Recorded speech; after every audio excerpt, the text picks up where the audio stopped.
అటువంటి అరణ్యములలోకెల్లా ఉత్తమమైన అరణ్యమేది అంటే నుతింపందగు నైమిషాఖ్యారణ్యంబు అరణ్యంబులలో అన్నాడు సూతుడు. అరణ్యాలన్నిటిలోకి ప్రస్తుతి చెయ్యవలసి వస్తే గొప్ప అరణ్యమేదో తెలుసా? నైమిషాఖ్యారణ్యమే. ఇదే ఇందుచేత ఎన్ని కోట్ల మంది మహానుభావులు ఈ అరణ్యంలోకి వచ్చారో, ఎంత తపస్సు చేశారో, ఎన్ని యజ్ఞయాగాది క్రతువులు చేశారో, ఎన్ని పారాయణులు చేశారో, ఎన్ని విషయాలు ఇక్కడ కూర్చుని జపం చేశారో, ఎన్ని విషయాలు ఇక్కడ కూర్చుని ప్రబోధం చేశారో. అందుకే ఈ వాతావరణం అంతా కూడా పవిత్రతతో నిండి నిబిడీకృతమైపోయింది. అటువంటి నైమిషాఖ్య అరణ్యంబునందు మీరున్నారు కాబట్టి మీరు ఉన్నటువంటి ప్రాంతం అటువంటిది. మీరు వేసినటువంటి ప్రశ్న పరమోత్తమమైనటువంటి ప్రశ్న. దీనికి సమాధానంగా మీకు నేను చెప్పవలసినది ఒకటే. హరి యొక్క కథలతో కూడుకుని శ్రీహరిని నమ్ముకున్నటువంటి భగవద్భక్తులైనటువంటి వారెవరున్నారో అటువంటి వారి యొక్క కథల యొక్క సమాహార స్వరూపమైన భాగవతాన్ని ప్రవచనం చేస్తాను. వాళ్ళన్నారు, అప్పప్ప ఎంత మాట చెప్పావోయ్, ఈ మాట వాళ్ళు అనకపోతే చెప్పకూడదు భాగవతం. ఎంత గొప్ప మాట అన్నావు. అసలు పుట్టినవాడికి హరికథా శ్రవణం కన్నా కావలసిందే ఉంటుందయా? చెవి దొప్పలతో జుర్రుకోవాలి కదూ. అటువంటి కథ చెప్తానన్నావు, మా జన్మలు పండాయోయ్. ఇంకా ఆలస్యం ఎందుకు? మా అదృష్టం నిన్నటి వరకు పూజలు చేసుకున్నాం, యజ్ఞం చేశాం, యాగం చేశాం. ఇవాళ నుంచి మా సంతోషం భగవత్ కథ వింటాం. కథ వింటే వచ్చే లక్షణం ఏమిటి? మనసు ఆర్ద్రమవుతుంది, భక్తితో బాగా నిండిపోతుంది. నిండిపోయిన తర్వాత భగవత్ పూజ చేస్తే, ఓ యజ్ఞం చేస్తే, ఓ యాగం చేస్తే బాగా మనసు నిలబడుతుంది. ఇప్పుడు మీరు రావడం మా అదృష్టం. మీరు భాగవతం చెప్తానండం అంతకన్నా గొప్ప అదృష్టం. కాబట్టి మహానుభావ, ఆ భాగవత గ్రంథం గురించి మాకు చెప్పండి. అసలు ఆ భాగవతం ఈ లోకంలోకి ఎలా వచ్చింది? వ్యాస భగవానుడు దాన్ని ఎందుకు అందించాడు? అసలు వ్యాసుడు మహాభారతాన్ని అందించడంతో ఆయన కర్తవ్యం పూర్తయిపోయిందిగా, మళ్ళీ భాగవతాన్ని ఎందుకు ఇచ్చాడు అంటే దానికి ఒక కారణం ఉంది. వేదవ్యాసుడు లేకపోతే అసలు సనాతన ధర్మం అంతా అంధకారమే కలియుగంలో. ఎందుచేత అంటే యజ్ఞం అనేటటువంటిది సనాతన ధర్మానికి ప్రాణం. అగ్ని ప్రాణం. అగ్ని ముఖంగానే హవిస్సిస్తాం, దాన్ని దేవతలు తింటారు. దేవతలు వర్షం కురిపిస్తారు, వర్షం వల్ల పాడి పంట అవి పొంది మళ్ళీ యజ్ఞం చేస్తాడు. యజ్ఞంలో హవిస్సులు దేవతలు కెడతాయి, దేవతలు వర్షం కురిపిస్తారు, మళ్ళీ పాడి పంట. ఈ సౌభాగ్య చక్రం తిరగాలి అంటే యజ్ఞమునందు అగ్నిహోత్రం అత్యంత ప్రధానము. యజ్ఞము, అగ్ని, అగ్ని ద్వారా హవిస్సు, హవిస్సు దేవతలకిచ్చుట. ఇది ఒక్క సనాతన ధర్మమునందు తప్ప మీకు ఏ విశ్వాసమునందు కనపడదు. ఒక్క అగ్ని కార్యం అనేటటువంటిది సనాతన ధర్మమునందు మాత్రమే ఉంది. అటువంటి యజ్ఞయాగాది క్రతువులు జరగాలి అంటే వేదం చదువుకుని ఉండాలి, ఆ వేద మంత్రాలు చెప్పాలి. ఇప్పుడు ఆ వేద మంత్రాలు చెప్పాలి అంటే కలియుగంలో ఉండేటటువంటి ఆయుర్దాయానికి ఎవరూ వేదాన్ని చదవలేరు. ఎందుకని? 100 ఏళ్లే ఆయుర్దాయం, ఎవరు వేదం చదవగలరు? అందుకే మహానుభావుడు సాక్షాత్తు నారాయణాంశ సంభూతుడైనటువంటి వ్యాసుడు వేదాన్ని 4గా విభాగం చేశాడు. ఋగ్వేదము, యజుర్వేదము, సామవేదము, అథర్వణ వేదము అని 4 చేసి ఒక్కొక్క వేదం శిష్యులకి పరంపరాగతంగా రావడం కోసం, ఎప్పటికీ కూడా వేదం ఆగిపోకుండా ఉండడం కోసం ఆయన వాళ్ళందరికీ ప్రబోధం చేశాడు. ఆ మొట్టమొదట ఋగ్వేదాన్ని పైలుడికి ఇచ్చాడు, సామవేదాన్ని జైమిని మహర్షికి ఇచ్చారు, యజుర్వేదాన్ని వైశంపాయనుడికి ఇచ్చాడు, అధర్వణ వేదాన్ని సుమంతునికి ఇచ్చాడు. 4 వేదాల్ని 4గురికి ఇచ్చాడు. మీరు మీ శిష్యులకు చెప్పండి. మీరు చెప్తుంటే స్వరాన్ని బట్టి శిష్యులు అందుకోవాలి, పరంపరాగతంగా వేదం వెళ్ళాలి. 4 శిష్యులకి ఇచ్చి 4 ఋత్విక్కుల ద్వారా యజ్ఞం జరగాలి అని నిర్ణయం చేశాడు. వ్యాస భగవానుడి యొక్క అనుగ్రహం చేత మనం ఇప్పటికీ కూడా యజ్ఞయాగాది క్రతువులు నిర్వహించి దేవతలు తృప్తి పొందేటట్టుగా చేసి ఆ దేవతల యొక్క తృప్తి కారణముగా సమస్త సౌభాగ్యములను పొందగలుగుతున్నాం. అటువంటి వ్యాసుడు 4 వేదములను ఇవ్వడమే కాదు, ధర్మార్థ కామ మోక్షములనేటటువంటి చతుర్విధ పదార్థములను సమన్వయం చేసుకోవడానికి అందరూ తాము తాము పాటించవలసినటువంటి ధర్మాలు తెలుసుకోవడానికి వీలుగా మహాభారతాన్ని రచన చేశాడు.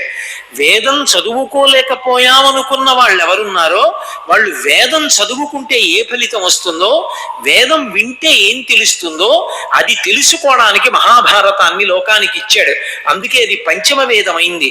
18 పురాణములను ఇచ్చాడు. ఇన్ని ఇచ్చినటువంటి వ్యాసుడు బదరికాశ్రమంలో ఒకప్పుడు సరస్వతీ నదీ తీరంలో ప్రాతకాలంలో అనుష్ఠానం చేసుకుంటున్నాడు. అనుష్ఠానం చేసేటప్పుడు మనసు పరమోత్సాహంగా ఉండాలి తప్ప నిద్రాణంగా ఉత్సాహం లేకుండా యాంత్రికంగా పూజ ఎప్పుడూ చేయకూడదు. పూజ చేసేటప్పుడు ప్రహృష్టంగా ఎంతో సంతోషంగా ఉండాలి. అందుకే మూకశంకరులు మూక పంచశతి చేస్తూ ఒక మాట అంటారు, అమ్మా నిన్ను కానీ ఉత్సాహంతో ఎవడైనా పూజ చేశాడా అటువంటి వాడు ఇక మళ్ళీ పుట్టడమ్మా అంటారు. అందుకే జంతోస్తవ పద పూజన సంతోష తరంగితస్య కామాక్షి బంధో యది భవతి పునః సింధోరంభస్సు భ్రమీతి శిలా అంటారు.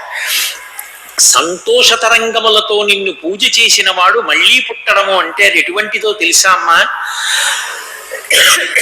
ఆ వ్యక్తి మళ్ళీ పుట్టడం ఎంత అసంభవం అంటే, ఓ చెరువు దగ్గరికి వెళ్ళి దాని మీద ఒక పెద్ద బండరాయి వేస్తే అది తేలుతుందా? తేలదు. అది తేలడం ఎంత నిజమో నిన్ను సంతోషంతో పూజ చేసిన వాడు మళ్ళీ పుట్టడం కూడా అంతే నిజం. అంటే భగవత్ పూజ సంతోషంతో చేసిన వాడు ఇక మళ్ళీ పుట్టడం.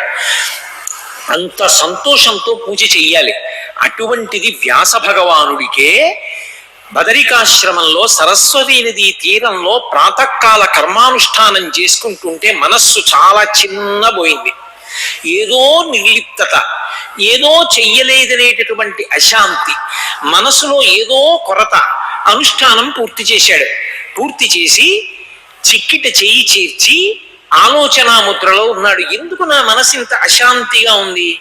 ఏదో చెయ్యవలసిన పని నేను చెయ్యలేదు, అందుకే నాకింత అశాంతిగా ఉంది.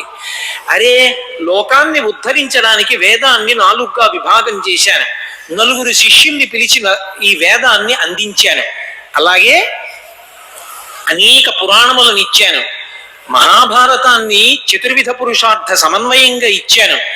ఇన్ని ఇచ్చినప్పటికీ కూడా ఇంకా నా మనసులో ఏదో అశాంతి ఎక్కడో ఉండిపోవడానికి కారణమేమై ఉంటుంది అని ఆలోచిస్తున్నాడు. ఆలోచిస్తుండగా నారదుడు ప్రవేశించాడు.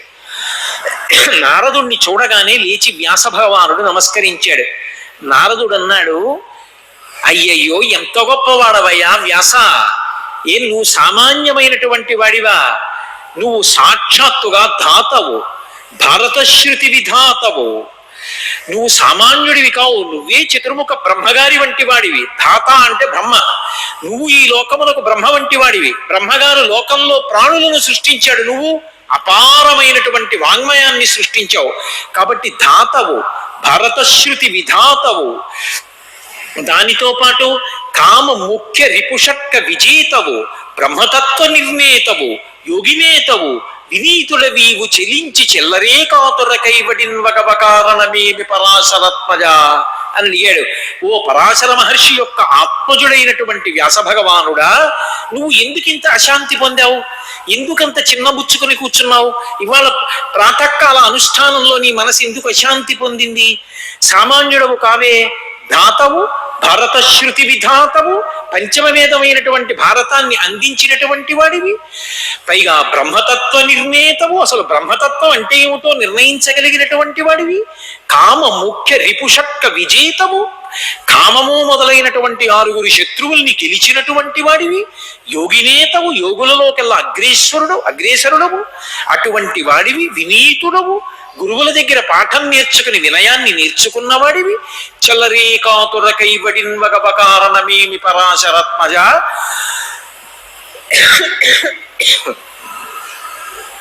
పిరికి పందల, ఎందుకు నువ్వు అలా భయపడుతున్నావు? ఎందుకు నీ మనసు అశాంతిని పొందింది? ఆ కారణం ఎందుకో ఊహ చేశావా అన్నాడు. వ్యాస భగవానుడు అన్నాడు, అదే నాకు అర్థం కావట్లేదు. లోకానికి ఎన్ని ఇవ్వాలో అన్ని ఇచ్చాను, నాకు కావాలి అని నేను శాంతి పొందలేదు. ఇది వ్యాసుడంటే. మీరు బాగా గమనించాలి. తనిల్లు కట్టుకున్నానని, తనకు భార్య ఉందని, తనకి పిల్లలున్నారని, తనకి వాహనాలున్నాయని, తనకి డబ్బు ఉందని వ్యాసుడు సంతోషించలేదు. వ్యాసుడు దేనికి సంతోషించాడంటే లోకోద్ధరణము చేత సంతోషించాడు. ఒక మార్గం కాదు, ఎన్ని నేర్పాడో. వ్యాసుడు లేకపోతే అంధకారం జాతి. అటువంటి వ్యాస భగవానుడు ఇన్నిటిని మనకి అందించి ఇంకా ఏదో ఇవ్వలేకపోయానే అని కుమిలిపోతున్నాడు. అలా కుమిలిపోతుంటే నారద మహర్షి వచ్చారు. నీ మనసు అశాంతి పొందడానికి కారణం ఏమిటో తెలుసా? హరినామస్తుతి చేయు కావ్యము సువర్ణంభోజి హంసావళి సురుచిభ్రాజితమై మానస సరస్ఫూర్తిన్ వెలుంగొందు. శ్రీహరినామస్తుతి లేని కావ్యము విచిత్రార్థన్వితంబయ్యు శ్రీకరమయ్యుండదయోగ్య దుర్మదనత్కాకోల కర్తాకృతిన్. ఓ వ్యాస భగవానుడా, హరినామస్తుతి చేయు కావ్యము సువర్ణంభోజి హంసావళి సురుచిభ్రాజితమై మానస సరస్ఫూర్తిన్ వెలుంగొందు. శ్రీ మహావిష్ణువు యొక్క స్తోత్రంతో, శ్రీ మహావిష్ణువు యొక్క భక్తుల కథలతోటి, పరమేశ్వరుని యొక్క వైభవంతో కథా ఇతివృత్తంగా స్వీకరించి వర్ణనలతో కూడుకుని ఉన్నటువంటి గ్రంథము ఏది ఉన్నదో అది బంగారు తామరలతో కూడుకున్నటువంటి మానస సరోవరం ఎటువంటిదో అటువంటిది. అక్కడికి హంసలు వెడతాయి. భగవంతుని యొక్క స్తోత్రం లేకుండా, భగవద్వైభవం చెప్పకుండా, భగవంతుని యొక్క భక్తుల కథలు చెప్పకుండా కేవలముగా ఏదో రచనలు వచ్చు కదా అని పదగుంభనంతో ఎంత గొప్ప కవిత్వం చెప్పినా అది కాకులు చేరేటటువంటి మురుగుగుంటలు ఎటువంటివో ఆ గ్రంథాలు అటువంటివి.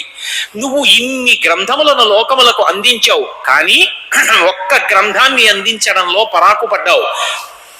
భక్తి ముద్దయి భక్తి జ్ఞాన వైరాగ్యములను ఇవ్వగలిగినదై, ఏ గ్రంథాన్ని చదువుకున్నంత మాత్రం చేత, విన్నంత మాత్రం చేత మనసు ఆనంద పారవస్యాన్ని పొందుతుందో, మనసు తనకి తెలియకుండానే భగవంతుని వైపుకి అడుగులు వేస్తుందో, అటువంటి భాగవత గ్రంథాన్ని ఇవ్వడంలో పొరపాటు పడ్డావు. ఇప్పటి వరకు నువ్వు భాగవతాన్ని లోకానికి అందించలేదు. పైగా భాగవత రచన చేస్తే వచ్చేటటువంటి ఉపయోగం ఏమి అంటే, వ్యాసమునీంద్ర, అపశబ్దంబుల కూడియన్ హరిచరిత్రాలాపనముల్, అది అపశబ్దములతో కూడుకుని ఉండనివ్వండి. అంటే భాగవతంలో ఉన్నటువంటి పద్యాలు చదివేటప్పుడు అన్ని పద్యాలు సక్రమంగా చదువుతున్నాడా చదవట్లేదా కాదు, పరమభక్తితో చదువుకునేటప్పుడు ఎక్కడో ఏదో చిన్న పొరపాటు చదివాడు, అయినా సరే అదేమి ఇబ్బంది పెట్టదు. అపశబ్దంబుల కూడియన్ హరిచరిత్రాలాపనముల్ గత జన్మ కర్మలు నివారించుగాన, అవి గత జన్మల నుంచి వస్తున్నటువంటి కర్మలన్నిటినీ కూడా పోగొడతాయి. అటువంటి హరి చరిత్రాలాపనములు కలిగినటువంటి భాగవతాన్ని నువ్వు అందించాలి. అందుకే పుణ్యాత్ములైనటువంటి వాళ్ళు ఏం చేస్తుంటారు, వాటిని నిరంతరము భావించుచున్, పాడుచున్, వీనులను వినుచు, అశ్రాంతంబు కీర్తించుచున్, తపసుల్ సాధులు ధన్యులౌదురు కదా తత్వజ్ఞ చింతింపుమా. ఓ తత్వజ్ఞ, తత్వము తెలుసున్నవాడా, వ్యాస భగవానుడా, ఆలోచించు. అపశబ్దములతో కూడుకుని ఉన్నా కూడా అది అనుగ్రహాన్ని ఇవ్వగలిగినది. కాబట్టి భక్తులైనటువంటి వారు ఎప్పుడూ కూడా భగవన్నామాన్ని తెల్లవారి లేచి నిద్ర లేవగానే కాసేపు పాట పాడతారు, తర్వాత పూజ చేస్తారు, మనసులో స్మరిస్తూ ఉంటారు, భగవత్ కథాశ్రవణం చేస్తారు, భగవత్ కథని ప్రవచనం చేస్తారు, పాట పాడుకుంటారు, భజన చేస్తారు, మురిసిపోతారు. అటువంటి భగవత్ కథాశ్రవణంతో కూడుకున్నది, భగవత్ కథలతో కూడుకున్నది ఏది ఉన్నదో ఆ భాగవత గ్రంథాన్ని లోకానికి అందించడంలో నువ్వు పొరపాటు పడ్డావు. ఆ భాగవతాన్ని అందిస్తే నీకు పరిపూర్ణమైన తృప్తి కలుగుతుంది. కాబట్టి ఓ వ్యాస భగవానుడా, నీవు భాగవత రచనకు ఉపక్రమించు అన్నారు. అంటే మహానుభావుడైనటువంటి వ్యాసుడు పరమ సంతోషాన్ని పొంది వెంటనే బయలుదేరి ఆయన హిమవత్ పర్వత ప్రాంతంలో ఉండేటటువంటి ఆశ్రమాన్ని చేరుకుని అక్కడ భాగవత రచన చెయ్యడం ప్రారంభం చేశాడు. వ్యాసుల వారు రచించినటువంటి పురాణాలన్నిటినీ కూడా సూతుడు ప్రవచనం చేసినప్పటికీ ఒక్క భాగవతాన్ని మాత్రం సూతుడు మొదట ప్రవచనం చేయలేదు. దాన్ని శుక మహర్షి ప్రవచనం చేశారు. ఎందుకు శుక మహర్షి ప్రవచనం చేయాలి? సూతుడు ఎందుకు ప్రవచనం చేయడు? అంటే మీరు ఒక్కటి బాగా పట్టుకోవాలి. శుక కొంచెం మార్చండి, కుశ. దర్భ, దర్భ చేత్తో పట్టుకున్నారు అంటే అర్థం ఏమిటి? కర్మ చేస్తున్నారు అని గుర్తు. కర్మ ఎంతకాలం చేస్తారు? చిత్తశుద్ధి కలిగే వరకు చేస్తారు.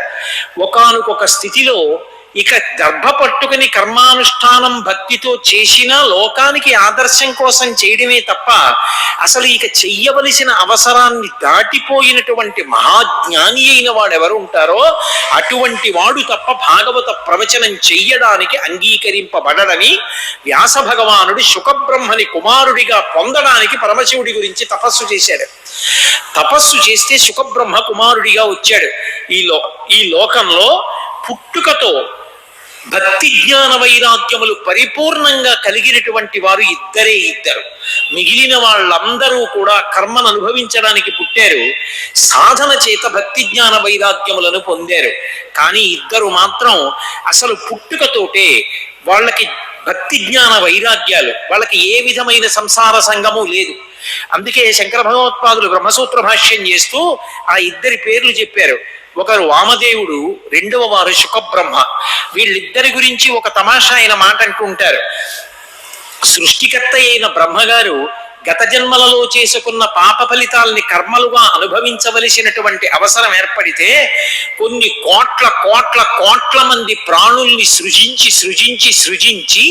విసుగెత్తిపోయి ఎప్పుడు పాపపుణ్యాలు చేయడం మళ్ళీ పుట్టడమేనా, అసలు అలా చెయ్యకుండా పుట్టుకతో మహాజ్ఞానులైన వారిని ఎవరన్నా సృష్టిద్దామని ఆలోచించి సృష్టిస్తే ఆ కోవలో వచ్చిన ఇద్దరు మహాపురుషులు, ఒకడు శుకుడు, వేరొకరు వామదేవుడు. శుకబ్రహ్మ అంతటి బ్రహ్మజ్ఞాని. ఆయన చిలుక యొక్క శిరస్సుతో ఉంటారు, ఎర్రగా ఉంటుంది దాని ముక్కు. భగవత్ కథల్ని చెప్పేటప్పుడు ఎవరి ముఖము రాగరంజితమై ఆ భక్తితో పారవస్యాన్ని పొందుతాడో అటువంటి వాడు శుకబ్రహ్మ. మహాజ్ఞాని. నిరంతరము ఆయన ఆ బ్రహ్మమును అనుభవిస్తూ ఉంటాడు కాబట్టి ఆయన లోకము భిన్నము కాదు, ఒకటిగా ఉంటుంది. మీకు బాగా అర్థమయ్యేట్టు చెప్పాలి అంటే నేను ఇలా చూపించి నేను అంటాను, నాకు నేను అంటాను. మీరు మాట్లాడేటప్పుడు ఇలా చూపించి నేను అంటారు. మీరు నేను అని అన్నప్పుడు ఇలాగే చూపిస్తారు, లోపల ఉన్నవాడిని చూపిస్తారు. నేను అని ఇలా అనరు, నేను అంటారు. ఇక్కడ ఉన్నవాడు నేను, నాలో ఉన్న నేను, నీలో ఉన్న నేను ఒకటే. అగాధం ఎక్కడొచ్చింది? ఇక్కడికొస్తే నేను, అక్కడది నువ్వు. నువ్వుకి నేనుకి మధ్య స్వార్థం, సంసారం వచ్చింది. కాబట్టి ఈ నేను ఆ నేను ఒక్కటే. అందరిలో ఉన్న నేను ఆ నేను తప్ప నేనంటే ఇది ఒక్కటే కాదు అని తెలుసుకుని అనుభవంలోకి వచ్చిన వాడెవరో వాడు బ్రహ్మజ్ఞాని. నోటితో చెప్పిన వాడు కాదు, అది అనుభవంలోకి తెచ్చుకున్నవాడు బ్రహ్మజ్ఞాని. అది శుకబ్రహ్మ. అందుకే శుకుడు ముందు వెళ్ళిపోతున్నాడు, వ్యాసుడు వెనక పరిగెడుతున్నాడు కొడుకు కోసం. పుత్రా పుత్రా అని పిలిచాడు. పుత్రా పుత్రా అని పిలిస్తే వెనక్కి తిరిగి తండ్రి అని ఎవరు అనాలి? శుకుడు అనాలి. శుకుడు అనలేదు. పక్షులు, చెట్లు, పర్వతాలు అన్నీ ఒక్కసారి పిత్రా పిత్రా అన్నాయి, తండ్రి తండ్రి అన్నాయి. ఎందుకంటే ఇందులో ఉన్న నేను, అందులో ఉన్న నేను, అన్ని నేనులు ఒక నేనని తెలుసుకుని రమిస్తున్నవాడు శుకుడు, బ్రహ్మజ్ఞాని. అందుకే అన్ని జవాబు పలికే. ఎంతటి నిష్కామ యోగి! ఆయనకు అసలు ఉపాధి భేదాలు ఆయన దృష్టిలోకి వెళ్ళవు. ఎదురుగుండా ఉన్నది ఎవరు? ఆయనకేం పట్టదు. ఆయన ఒకనాడు వెళ్ళిపోతున్నాడు. దేవకన్యలు స్నానం చేస్తున్నారు వివస్త్రలై, బట్టలు లేకుండా. శుకబ్రహ్మ వెళ్ళిపోతున్నారు. శుకుడు వెళుతున్నాడు మహానుభావుడు. గబగబా ఒడ్డుకొచ్చి వంగి నమస్కారం చేశారు. శుకబ్రహ్మకి వాళ్ళు దేవతా స్త్రీలా, మనుష్య స్త్రీలా, పురుషులా పట్టదు, వెళ్ళిపోయాడు. వెనక వ్యాసుడు వస్తున్నాడు, పుత్రా పుత్రా అని అరుస్తూ. అమ్మో వ్యాసుడు వస్తున్నాడు, బట్ట కట్టుకోండి అని బట్ట కట్టుకుని నమస్కారం చేశారు. వ్యాసుల వారు తెల్లబోయి, నేను వృద్ధుణ్ణి, శుకుడికి తండ్రిని, నన్ను చూస్తే బట్ట కట్టుకు నమస్కారం చేశారు. నా కొడుకు శుకుడు యవ్వనంలో ఉన్నాడు, శుకుడు వెళ్ళిపోతుంటే బట్టలు విప్పుకునే నమస్కారం చేశారు. ఏమి ఆశ్చర్యం అని అడిగాడు. ఎంత గొప్పవాడవైనా వ్యాసుడా, నీవు ఇలా చూసేటప్పటికి లింగభేదాన్ని గుర్తుపడతావు. నీ కొడుకు తెలియదు, అంతటా బ్రహ్మమే.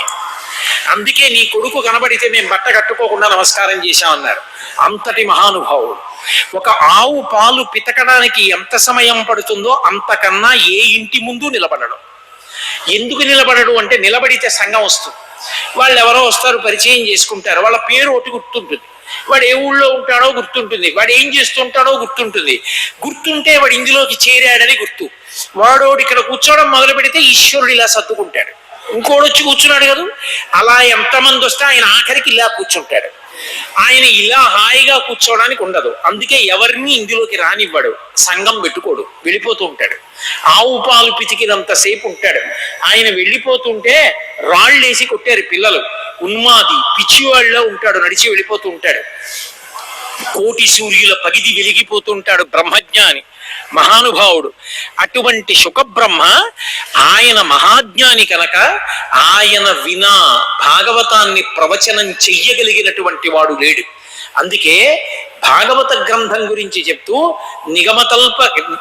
నిగమకల్పతరోర్గళితం ఫలం సుఖముఖదామృత ద్రవ సంయుతం పిబత భాగవతం రసమాలయం ముహురహో రసికా భువి భౌకా అంటారు. ఇది వేదములనబడేటటువంటి చెట్టు యొక్క చివర పండినటువంటి పండు. అంటే ఉపనిషత్తుల యొక్క సారాంశం, వేదాల యొక్క చివర ఉపనిషత్తులు ఉంటాయి, జ్ఞానభాగం. అవి పండు, అవే జ్ఞానము. అది బాగా పండింది, చిలక కొట్టింది. చిలక ఎవరు? శుకమహర్షి. శుకమహర్షి చెప్పిన భాగవతం. ఈ భాగవతాన్ని చిలక కొట్టింది, అందులోంచి రసం కారిపోతోంది, వాగ్రూపంలో వస్తోంది భాగవతం. పట్టి జుర్రేసుకో. ఇలా ఉంటుందా, అలా ఉంటుందా, వెర్రి ప్రశ్నలు ఈకు. నువ్వు రసజ్ఞుడవై భాగవతాన్ని జుర్రేసుకో అంతే. కాబట్టి ముహురహో రసికా భువి భావుకాహ, భావుకుడవై జుర్రుకో భాగవతాన్ని. అమృతం పాయసం ఇస్తే చేతులతో జుర్రుకుంటావు, చెవులనబడేటటువంటి దొప్పల చేత జుర్రుకుని అనుభవించి జీవితాన్ని సార్థక్యం చేసుకో అన్నారు. అటువంటి శుకబ్రహ్మ చేత ప్రవచనం చేయబడినటువంటి భాగవతమయ్యా ఈ భాగవత గ్రంథం. వ్యాసుని యొక్క నైరాస్యంలోంచి వచ్చిందయ్యా భాగవతం. అంతటి మహాద్భుతమైనటువంటి పురాణం.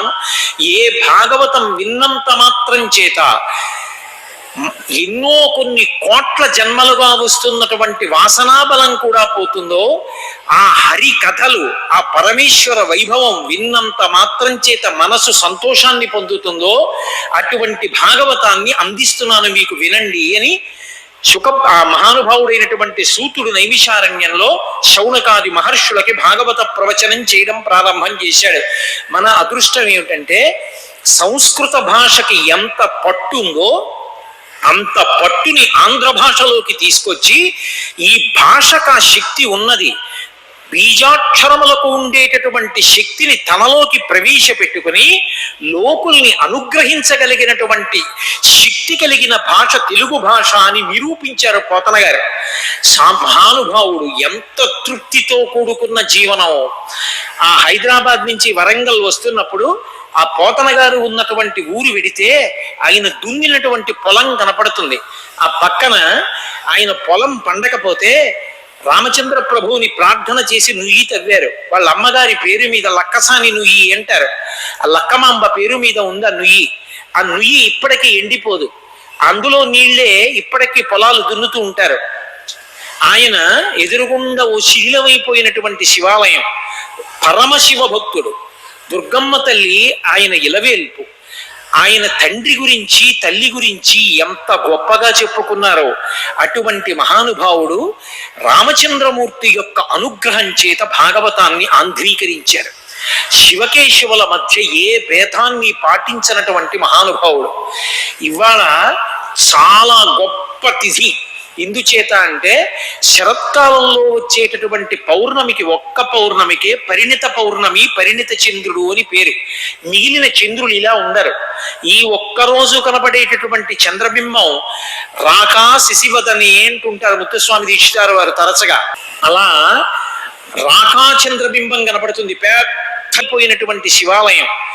పరమశివ భక్తుడు. దుర్గమ్మ తల్లి ఆయన ఇలవేల్పు. ఆయన తండ్రి గురించి తల్లి గురించి ఎంత గొప్పగా చెప్పుకున్నారో అటువంటి మహానుభావుడు రామచంద్రమూర్తి యొక్క అనుగ్రహం చేత భాగవతాన్ని ఆంధ్రీకరించారు. శివకేశవుల మధ్య ఏ భేదాన్ని పాటించినటువంటి మహానుభావుడు. ఇవాళ చాలా గొప్ప తిథి. ఎందుచేత అంటే శరత్కాలంలో వచ్చేటటువంటి పౌర్ణమికి ఒక్క పౌర్ణమికే పరిణిత పౌర్ణమి, పరిణిత చంద్రుడు అని పేరు. మిగిలిన చంద్రులు ఇలా ఉండరు. ఈ ఒక్కరోజు కనపడేటటువంటి చంద్రబింబం రాకా శశివదని అంటుంటారు ముత్తుస్వామి దీక్షితారు వారు తరచుగా. అలా రాకా చంద్రబింబం కనపడుతుంది, పెద్ద చంద్రబింబం, సుధాకరుడై అమృత వర్షం కురిపించేస్తుంటాడు. అటువంటి శరత్కాలంలో వచ్చేటటువంటి పౌర్ణమి లాంటి పౌర్ణమి నాడు పోతన గారు ఆ రోజు చంద్రగ్రహణం గౌతమి గంగా నదికి వెళ్ళి స్నానం చేసి ఒక ఇసుక తిన్నె మీద కూర్చున్నారు. ఆయన సంప్రదాయ రీత్యా గొప్ప శివభక్తుడు. పంచాక్షరీ మహామంత్రాన్ని జపం చేస్తున్నారు, శివుణ్ణి ధ్యానం చేస్తున్నారు. ఆయనకి మనసులో ఎప్పటి నుంచో కోరిక శ్రీమన్నారాయణుని యొక్క కథల సమాహారమైనటువంటి వ్యాసప్రోక్తమైన సంస్కృత భాగవతాన్ని తెలుగులోకి ఆంధ్రీకరించాలి అని, ఆంధ్రీకరించి లోకులకు అందించాలని. ఆయన జపం చేస్తూ ఉండగా ఏదో అలికిడైంది, ఏదో చప్పుడైంది అని కళ్ళు విప్పి చూశారు. చూసేటప్పటికే ఆయన మాటలలోనే ఆయన చెప్పుకున్నారు, మెరుగు చెంగటనున్న మేఘంబు కైవడి నువిద చెంగట నుండి నొప్పువాడు, చంద్రమండల సుధా సారంబు కైవడి మోమున చిరునవ్వు మొలుచువాడు, వల్లీయుత తమాల వసుమతీజము భంగి బలువిల్లు మోపున బరగువాడు, నీల నగాగ్ర సన్నిహిత భానుని భంగి ఘన కిరీటము తల కలుగువాడు, పుండరీక యుగము బోలు కన్నులున్నవాడు, వెడద యురమువాడు, విపుల భద్రమూర్తివాడు, రాజముఖ్యుడొకడు నా కన్నుగవకు ఎదుట కానబడి అన్నారు. ఎంత గొప్పగా చెప్పారంటే, మెరుగు చెంగటనున్న మేఘంబు కైవటి ముదిత చెంగట నుండి ఒప్పువాడు, నల్లటి మబ్బు మధ్యలో నీలతో యద మధ్యస్థ విద్యుల్లేకే భువాస్వర అన్నట్టుగా ఒక మెరుపు మెరిస్తే, మబ్బు మెరుపు కలిసి ఎలా ఉంటాయో అలా నీలమేఘ సంకాశుడైనటువంటి ఒక ఆయన పక్కన మెరుపు తీగ లాంటి ఒక ఆవిడ, ఇద్దరు వచ్చి నించున్నారు. ఆయన చిన్న చిరునవ్వు నవ్వుతున్నాడు. ఆ చిరునవ్వు ఎలా ఉందంటే, చంద్రమండల సుధా సారంబు కైవడి మోమున చిరునవ్వు మొలచువాడు. చంద్రమండలం నుంచి వచ్చేటటువంటి అమృత ధార ఎలా ఉంటుందో ఆ చిరునవ్వు అలా ఉంది, అమృతం ఒలుకుతోంది. వల్లీయుత తమాల వసుమతీజము భంగి బలువిల్లు మోపున బరగువాడు. పెద్ద చెట్టుని తీగ అల్లుకుంటే ఎలా ఉంటుందో అలా ఒక ధనస్సు, ఒకటి బలమైన బ్రహ్మాండమైన ధనస్సు చేత్తో పట్టుకుని ఉన్నాడు. నల్లటి పర్వతం ఉండి ఆ పర్వతానికి వెనకాతల సూర్యోదయం అవుతోంది అనుకోండి, కిరీటం పెట్టుకున్నట్టుగా ఉంటుంది కాంతులతోటి. అలా తల మీద వెలిగిపోతున్నటువంటి ఘన కిరీటం పెట్టుకుని ఉన్నాడు. విశాలమైనటువంటి వక్షస్థలం ఉన్నటువంటి వాడు. తామర పువ్వులు ఎలా ఉంటాయో అటువంటి కన్నులున్నవాడు. విపుల భద్రమూర్తి అయిన వాడు, లోకములకు భద్రతని ఇవ్వగలిగినటువంటి వాడు. ఒక రాజకుమారుడు తన భార్యతో వచ్చి నించున్నాడు. రాజముఖ్యుడొకడు నా కన్నుగొవకు ఎదుట కానబడి నేను చూశాను అనలేదు పోతన గారు, ఆయన నాకు కనబడ్డాడు అన్నారు. అది మర్యాద, ఏమి భాష, ఏమి పోతన గారు. నిజంగా ఆయన ఎవరు చెప్పలేదు. ఎందుకని పోతన గారికి తెలియదు. పోతన గారు ఒక ఆనంద పారవస్యంలో ఉన్నారు. పోతన గారు ఏ దర్శనాన్ని పొందారో దాన్నే తరువాత భాగవతంలో కొన్ని చోట్ల అద్భుతంగా వర్ణించారు. ఆ కన్నుల ముందు రామచంద్ర ప్రభు సీతమ్మ కనపడితే ఆయనకి నోట మాట రాలేదు. ఆనంద పారవస్యంతో అలా చూస్తూ నిలబడిపోయారు. రాముడు పరిచయం చేసుకున్నాడు. ఓ పోతన, నన్ను శ్రీరాముడు అంటారు. ఆహా మహానుభావ, రెండు చేతులు ఎత్తి నమస్కారం చేశారు. ఎప్పటి నుంచో మనసులో కోరుకుంటున్నావు, నారాయణ కథల సమాహార స్వరూపమైన సంస్కృత భాగవతాన్ని ఆంధ్రీకరించాలని కోరుకున్నావు.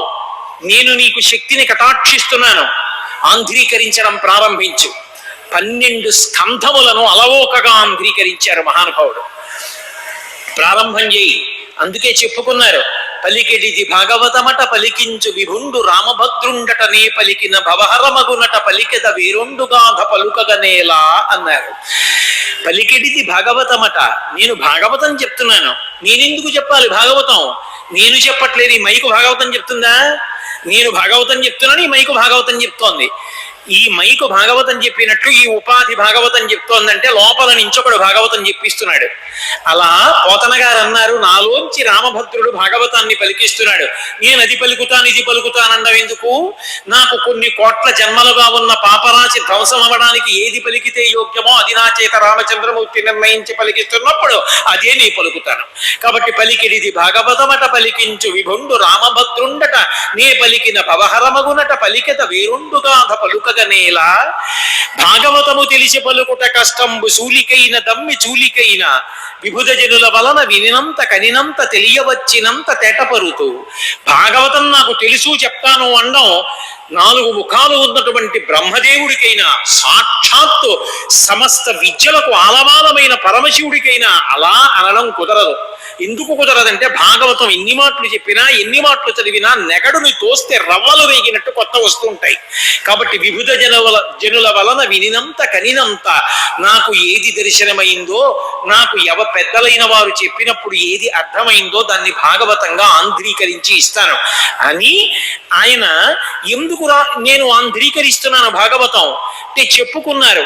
తెలుగు భాషలో ఇటువంటి పద్యం మకుటాయమాన అటువంటి ప్రార్థనా శ్లోకంతో మొదలుపెట్టారు. శ్రీకైవల్య పదంబు చేరుటకునై చింతించదన్ లోకరక్షైకారంభకు భక్తపాలన కళా సౌరంభకున్ దానవోద్రేక స్తంభకు కేళిలోల విలస దృగ్జాల సంభూత నానా కంజాత భవాండ కుంభకు మహానందాంగనాఢింబకున్ అన్నారు. శ్రీ అన్న దాంతో మొదలుపెట్టారు. ఎందుకని? అది భాగవతం. ధర్మము అర్థము కామము ఈ మూడిటిని కలిపి శ్రీ అంటారు. గృహస్థుగా అర్ధకామములను ధర్మంతో ముడియడం రావాలి. ధర్మంతో ముడిపడని అర్థము, ధర్మంతో ముడిపడని కామము ఈ 2 వినాశహేతువులు. అందుకని ధర్మార్థ కామములు 3 కలిపి శ్రీకారంతో పిలుస్తారు. శ్రీకారంతో ప్రారంభం చేయడం చాలా గొప్పది. శ్రీకి పక్కన దేన్ని చేర్చారు? కకారం చేర్చారు. శ్రీకై అంటాను.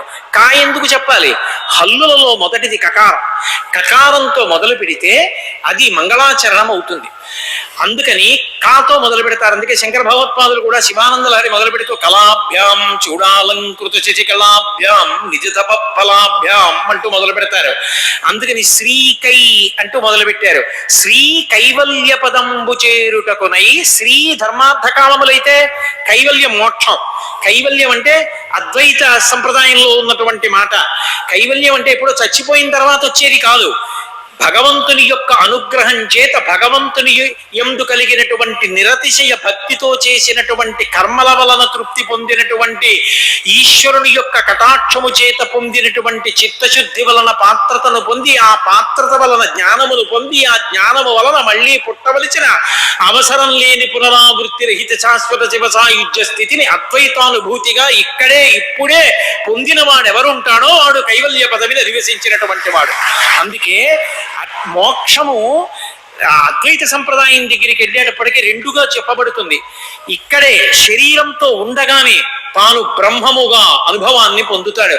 అలా బ్రహ్మముగా తాను అనుభవాన్ని పొందితే అప్పుడు ఆయన ఇంకా ఈ శరీరంతో సంబంధం లేదు. మోక్షాన్ని పొంది ఉన్నాడు. ఎప్పుడో అప్పుడు తనంత తాను శరీరం పడిపోతుంది. ఆ పడిపోయిన తరువాత విదేహ మోక్షాన్ని పొందాడు అంటారు. అంటే శరీరం కూడా వెళ్ళిపోయింది, అంతటా పరివ్యాప్తమైపోతాడు. అలా శ్రీకైవల్య పదంబు చేరుటకునై చింతించదన్ లోకరక్షైకారంభకు భక్తపాలన కళా సంరంభకున్ దానవోద్రేక స్తంభకు. ఎవరిని? ఎంత అద్భుతమైన మాటలు అసలు. నేను ఎవరిని ప్రార్థన చేస్తున్నానంటే, ఎవరి గురించి చెప్తున్నానంటే భాగవతంలో శ్రీకైవల్య పదంబు చేరుటకునై చింతించదన్ లోకరక్షైకారంభకు. లోకములను రక్షణ చేయడం ఆరంభించిన వాడు. ఆరంభం ఎక్కడుంటుంది? సృష్టిలో ఉంటుంది. అసలు ఆ సృష్టికర్త అయిన బ్రహ్మని. కాబట్టి లోకరక్షైకారంభకు భక్త పాలన కళా సంరంభకున్. భక్తులైన వాళ్ళు పిలిస్తే పరిగెత్తుకొచ్చేటటువంటి లక్షణం ఉన్నవాడు. స్థితికార శక్తి శ్రీ మహావిష్ణువు. విష్ణువు గురించి చెప్తున్నాను. భక్త పాలన కళా సంరంభకున్ దానవోద్రేక స్తంభకు. రాక్షసుల యొక్క ఉద్రేకాన్ని అణిచేసేవాడు లయకారకుడైనటువంటి పరమశివుడు. ఈ 3 మూర్తులు కలిస్తే సృష్టికర్త స్థితికర్త ప్రళయకర్తల యొక్క సమాహార స్వరూపమే పరబ్రహ్మము. ఆ పరబ్రహ్మం ఈ సృష్టి ఎలా చేస్తుంది? అంటే కేళిలోల విలస దృగ్జాల సంభూత నానా కంజాత భవండ కుంభకు కేవలము తన చూపుల చేత ఈ సమస్త బ్రహ్మాండములను సృష్టించగలిగినటువంటి ఆ పరబ్రహ్మాన్ని కేళిలోల విలస దృగ్జాల సంభూత నానా కంజాత భవండ కుంభకు మహానందాంగన ఢింబకున్. మహానందాంగన యొక్క ఢింబకుణ్ణి నేను స్తోత్రం చేస్తున్నాను. ఎవరు మహానందాంగన ఢింబకుడు? కృష్ణుడు అన్న మాట వాడారా పోతన గారు? అది పోతన గారి పాండిత్యం అంటే, అది పోతన గారి యొక్క తపస్సు అంటే. ఎవరు మహానందాంగన? మీరు ఇప్పటికీ కృష్ణ తత్వాన్ని చెప్పే ఉపనిషత్తు పరిశీలనం చేస్తే ముక్తికాంత యశోద, ఆ యశోద యొక్క భర్త అయినటువంటి నందుడే ఆనంద స్వరూపుడు. మహానందాంగన డింబకున్. మహానందాంగన అంటే మహానంద స్వరూపము నందుడైతే ఆ నందుని యొక్క అంగన యశోద ముక్తికాంత. ఆ ముక్తికాంత యొక్క డింబకుడు కొడుకుగా వచ్చిన పరబ్రహ్మం ఎవరు? కృష్ణ భగవానుడు కాదు. అది కాదు, వీరొక అర్థం. ఎవరు మహానందాంగన? అంగన అంటే ఆడది అని. మహానందాంగన డింబకున్ అంటే ఆమె కొడుకు. ఎవరు మహానందాంగన? ఇప్పటికీ ఖడ్గమాల స్తోత్రం చెప్తే ఆనందానికి హద్దులు చెప్తారు. ఆ మొట్టమొదట చెప్పేటటువంటి ఆనందం ఏదో మనుష్యానందం, గంధర్వానందం, దేవ మనుష్యానందం, దేవకం ధర్వానందం, ఇంద్రానందం, బృహస్పత్యానందం, బ్రహ్మానందం, ఇలా చెప్పుకుంటూ చెప్పుకుంటూ చెప్పుకుంటూ పెంచుకుంటూ పెడతారు. చిట్ట చివరి ఆనందం, ఇక తిరుగులేని ఆనందం కామకోటి అంటారు. ఇక హద్దులేని ఆనందం, అది మహానందం. ఆ మహానందమే పరదేవత అమ్మవారు. మహానందాంగన డింబకున్ ఆ పరదేవత యొక్క కొడుకు గురించి చెప్తున్నాను. పరదేవతకి కొడుకు కృష్ణుడు ఎలా అయ్యాడు? కరాంగుళిన కొత్పన్న నారాయణ దశాకృతి. ఆవిడ ఇలా అంటే 10 గోళ్లలో వచ్చి దశావతారాలు వచ్చాయి. కాబట్టి ఇప్పుడు దశావతారాలు అమ్మవారి బిడ్డలు కాదు. అందుకని చెప్పి నేను మహానందాంగన డింబకుడి కథలు చెప్తున్నాను. అది కాదు, వేరొక అర్థం. మహానందాంగన డింబకుడు అన్న మాటకు అర్థం ఏమిటంటే, డింబకుడి వైపుకి నుంచి వెళ్ళినప్పుడు, డింబకుడు అంటే చిన్నపిల్లాడని, చిన్నపిల్లవాడిలా కనపడుతూ తాను అనేక లీలలు చేసి పైకి కథలుగా విన్నా లోపల అర్థం తెలుసుకున్నా మన మనసులోకి ప్రవేశించి తన పాద ముద్రలు వేసి కొన్ని కోట్ల జన్మల నుంచి వస్తున్నటువంటి వాసనలను తొలగించి తన వైపుకి మన మనసు లాక్కుని మనని మోక్షపదం వైపుకి నడిపించగలిగినటువంటి సమర్థుడి కథలు చెప్తున్నాను. కాబట్టి మహానందాంగన డింబకున్ కాదు, ఇంకొక అర్థం. కృష్ణ ఇవన్నీ కలిపితే కృష్ణ అంటే నిరతిశయ ఆనంద ఘనమునకు కృష్ణ అని పేరు. కృష్ణ అంటే నిరతిశయ ఆనందం, దానికి దుఃఖస్పర్శ ఉండదు. ఉండనటువంటి ఆనందము ఘనమైపోతే రసోవై సహా, అందుకే కృష్ణుడు. అటువంటి ఆనంద ఘనమైనటువంటి వాడికి ఒక కథ వస్తే సగుణమైతే అది చెప్తున్నాను. కాబట్టి భాగవతం చెప్తున్నాను. ఇన్ని రహస్యాలు దాచి ఇది నేను ఏ విధమైనటువంటి సన్మానాల కోసం, సత్కారాల కోసం, బిరుదుల కోసం చెప్పుకుంటున్నది కాదు. శ్రీకైవల్య పదంబు చేరుటకునై చింతించదం లోకరక్షైకారంభకు భక్తపాలన కళా సంరంభకు దానవోద్రేక స్తంభకు కేళి లోల విలస దృగ్జాల సంభూత నానా కంజాత భవండ కుంభకు మహానందంగన డింబకు. ఆ కథ చెప్తున్నానంటూ తన కులదైవం ముందు పరమశివుణ్ణి స్తోత్రం చేస్తారు. వాలిన భక్తి మెచ్చదనవారిత తండవ కేళికి దయాశాలికి శూలికి శిఖరిజా ముఖపద్మ మయూఖ మాలికి బాలశశంకమౌళికి కపాలికి మన్మథ గర్వ పర్వతోన్మూలికి నారదాది మునిముఖ్య మనస్సరసీరుహాళికి అంటారు. మీరు జాగ్రత్తగా గమనిస్తే ఇందులో 9 లికారాలు ఉంటాయి ఈ పద్యంలో. ఎందుకు 9 లికారాలు? ఒక్కొక్క పద్యం ఎంతంత గంభీరమైన అర్థంతో రచన చేశారో. నేను ఇందాక చెప్పిన దాంట్లో భక్కు భక్కు భక్కు అంటారు అస్తమానం. భక్కు భక్కు అండంలో అర్థం ఏమిటంటే బద్వయం అని మనకి 18 పురాణాలు చెప్పినప్పుడు భ పేరుతో 2 పురాణాలు ఉన్నాయి. ఆ 2 పురాణాల్లోనూ నేను భాగవతం గురించి చెప్తున్నాను అని సంకేతించడానికి భక్కు భక్కు భక్కు అన్న తిప్పుతారు పద్యంలో. అలాగే ఈ పద్యం దగ్గరికి వచ్చేటప్పటికీ పరమశివుడికి స్తోత్రం చేస్తూ 9 లికారాలు ప్రయోగిస్తారు. లికారం ప్రయోగం చేశారు అంటే లింగస్వరూపాన్ని స్తోత్రం చేస్తున్నారు అని అర్థం. లింగస్వరూపాన్ని మనసులో ఆరాధన చేస్తున్నారు. 9 దాటితే నవరాత్రులు ఎందుకు చేస్తాను? 9 అంకెలలో పెద్దది. 9 దాటితే 10, ఒకటి పక్క 0 అయిపోతారు. శ్రీకైవల్యాన్ని చేరుతారు. పూర్ణమద పూర్ణమిదం పూర్ణాత్ పూర్ణముదచ్యతే పూర్ణస్య పూర్ణమాదాయ పూర్ణమేవావశిష్యతే. అందుకని చెప్పి నేను 9 లికారాలతో ఇస్తున్నాను. వాలిన భక్తి మెచ్చద. వాలిన భక్తి ఏమిటి? వాలడం అంటే కింద పడిపోవడం ఆ భక్తి కాదు.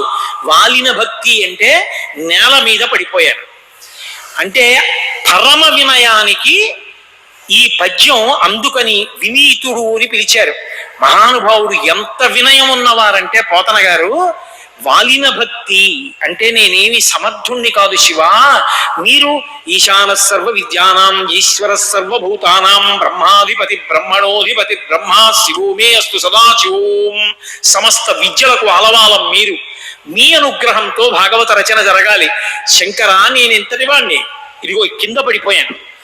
ఇక కింద పడిపోయానంటే అంతకన్నా కింద పడ్డానికి ఇంకేం లేదు, అంత కింద పడిపోయాను, మీరు పైకెత్తాలి, ఎత్తి నా చేత రచన చేయించాలి. వాలిన భక్తి మెచ్చద.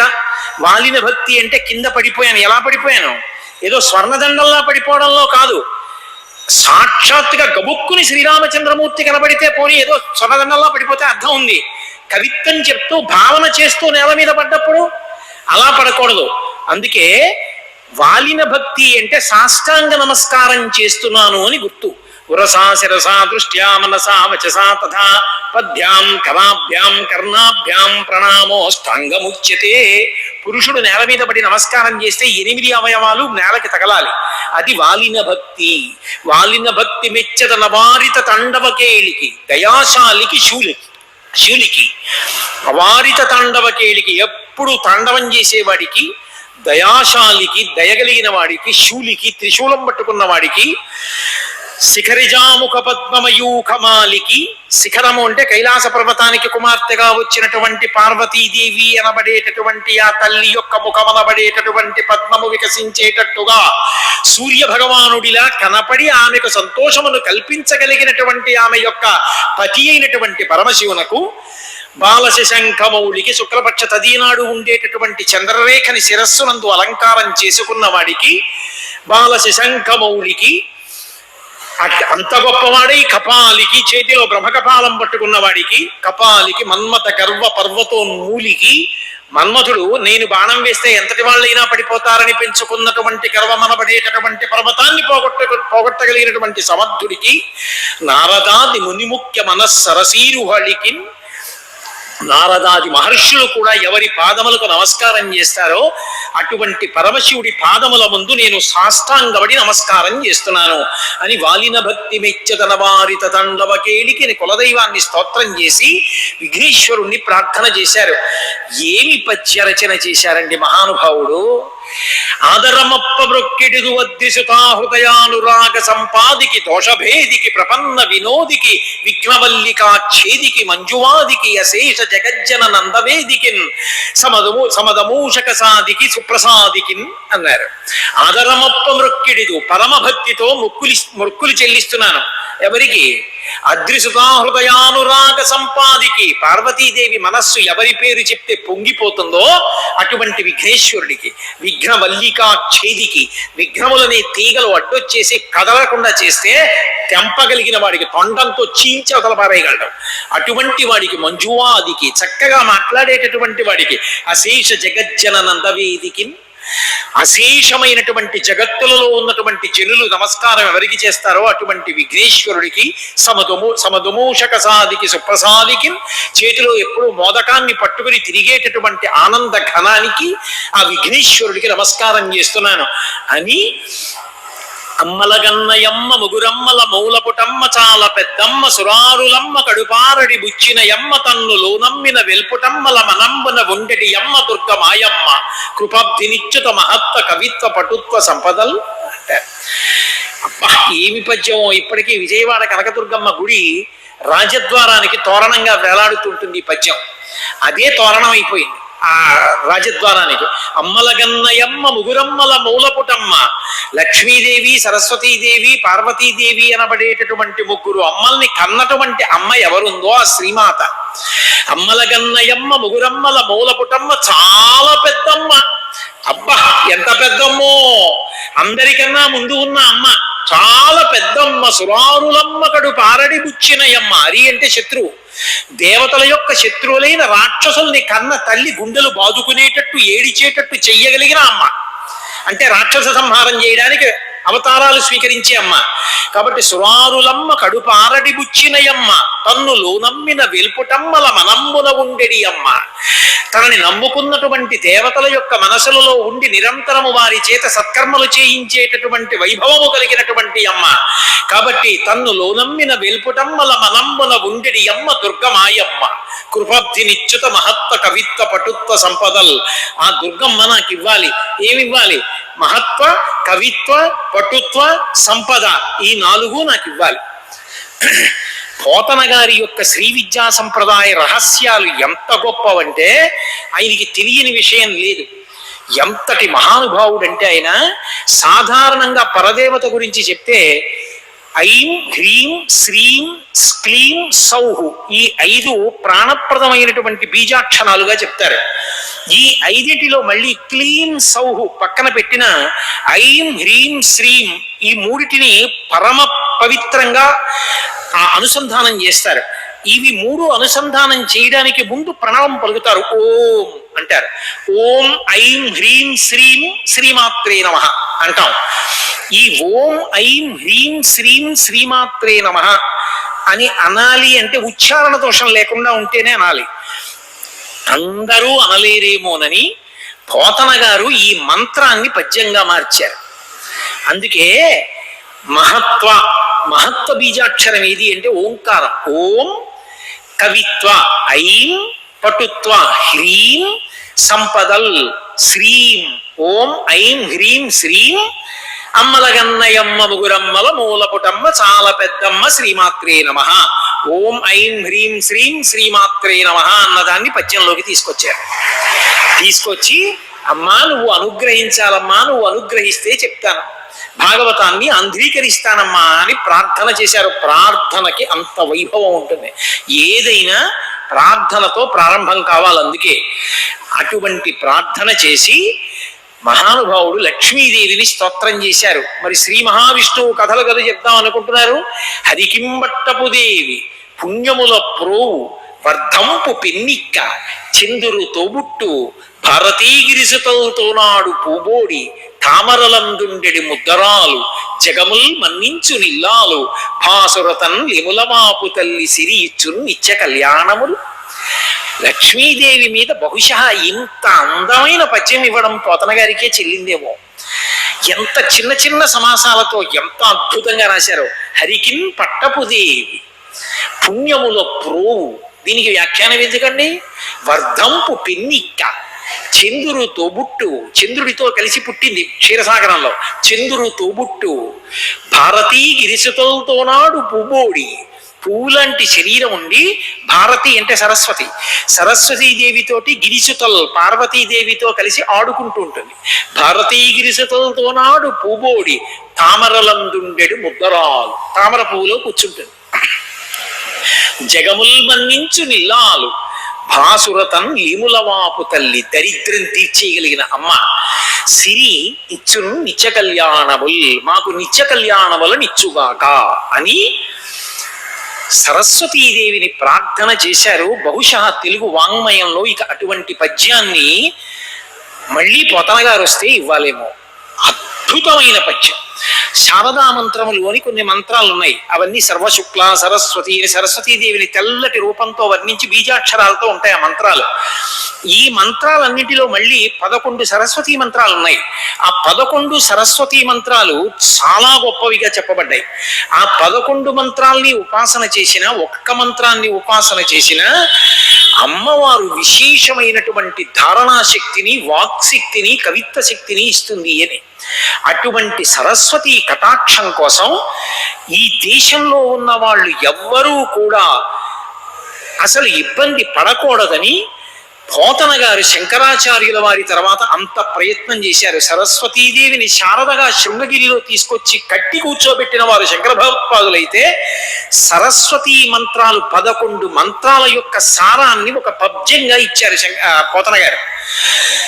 శారద నీర బిందు ఘనసార పటీరమరాళ మల్లికాహార తుషార ఫేన రజతాచలకాశ ఫణీశ కుంద మందార సుధాపయోధి సితామర సామర వాహిని శుభాకారత నొప్పు నిన్ను మది కానక నెన్నడు కల్గు భారతి అని పిలిచారు ఆ పద్యంలో. అద్భుతమైన పద్యం, ఒక్క సమాసం, ఒక్క ఊపిరిలో చదివితే ఆ పద్యానికి అన్నం. అన్ని తెలుపు ఉపమానాలు వేశారు. సర్వశుక్లా సరస్వతి, ఎందుకే మంచు, మల్లె పువ్వు, కర్పూరం ఇవన్నీ వేసి శారద నీరదేందు ఘనసార పటీరమరాళ మల్లికాహార తుషార ఫేన రజతాచలకాశ పణీశ కుంద మందార సుధాపయోధి శత తామర సామర వాహిని శుభాకారత నొప్పు నిన్ను మది కానగనెన్నడు కల్గు భారతి. భా అంటే కాంతి. ఓ కాంతి స్వరూపరాలవైన సరస్వతీదేవి, అమ్మా ఇప్పుడమ్మా నా మనసులో కనపడతావు, ఇప్పుడమ్మా నన్ను అనుగ్రహిస్తావు అని అడిగారు. అటువంటి పోతన గారు మహానుభావుడు భాగవత రచన చేస్తున్నటువంటి రోజులలో దాన్ని అంకితం ఇవ్వమని ఎందరో ప్రార్థన చేశారు. ఆయన కొందరు నిగ్రహించారు, ఎవ్వరికి ఇవ్వడానికి అంగీకరించలేదు. కానీ ఎంత తృప్తితో కూడుకున్న జీవనం అంటే, ఆమదం పోసి వెలిగించినటువంటి దీపం దగ్గర కూర్చొని భారత రచన చేశారు. కంచి కామకోటి పీఠాధిపత్యం వహించిన మహాపురుషులు ప్రాతస్మరణీయులు చంద్రశేఖరేంద్ర సరస్వతి మహాస్వామి గారు ఎక్కువసేపు విద్యుత్ దీపాల కాంతితో ఉండడానికి ఇష్టపడేవారు కాదు. ఎప్పుడైనా ఎవరింటికైనా వెళ్ళి ఉండవలసి వస్తే విద్యుత్ దీపాలన్నీ తీసేసి ఆమదం దీపం పెడితేనే ఉండేవారు ఆయన. అందులో ఆమదం దీపాల వెలుతురులో ఉండేవారు. కాబట్టి ఈ మధ్యనే నేను మచిలీపట్నం ఉపన్యాసాలకు వెళ్ళి ఒకరింట్లో ఉన్నాను. వారింటికి వచ్చి మహాస్వామి ఉన్నప్పుడు ఆయన ఉన్నన్నాళ్ళు కరెంటు తీయించేశారండి, ఆమదాల దీపాలే వెలుగుతుండేవు మా ఇంట్లో అని చెప్పాడే. అలా ఆ రోజుల్లో అసలు విద్యుత్తు లేదు. ఆ దీపాల కాంతులలో ఉండేవారు. చిన్న కుటీరం, పరమ తృప్తితో జీవనం చేసేవారు పోతన గారు. ఒక రాత్రి వేళ ఆయనకి ఎందుకో ఎవరో ఒక ఆడది ఏడుస్తున్నట్లు అనిపించింది. దీపం పట్టుకుని చూశారు. తెల్లటి బట్టలు కట్టుకుని ఏడ్చి కళ్ళకి ఉన్నటువంటి కాటుక కరిగిపోయి పవిట మీద పడి వక్షస్థలం అంతా కూడా తడిసిపోయింది నల్లటి కాటుక నీటితో. ఆ దీపం ఎత్తి పట్టి చూశారు. ఓ సరస్వతీదేవి ఏడుస్తోంది. ఈ జాతి పోతన గారికి రుణపడిపోయారు తెలుగు వాళ్ళందరూ. సరస్వతీదేవి అంతటిది బాధపడింది. భాగవతం అంకితం ఇచ్చేస్తారేమో ఎవరికైనా రాజుకని.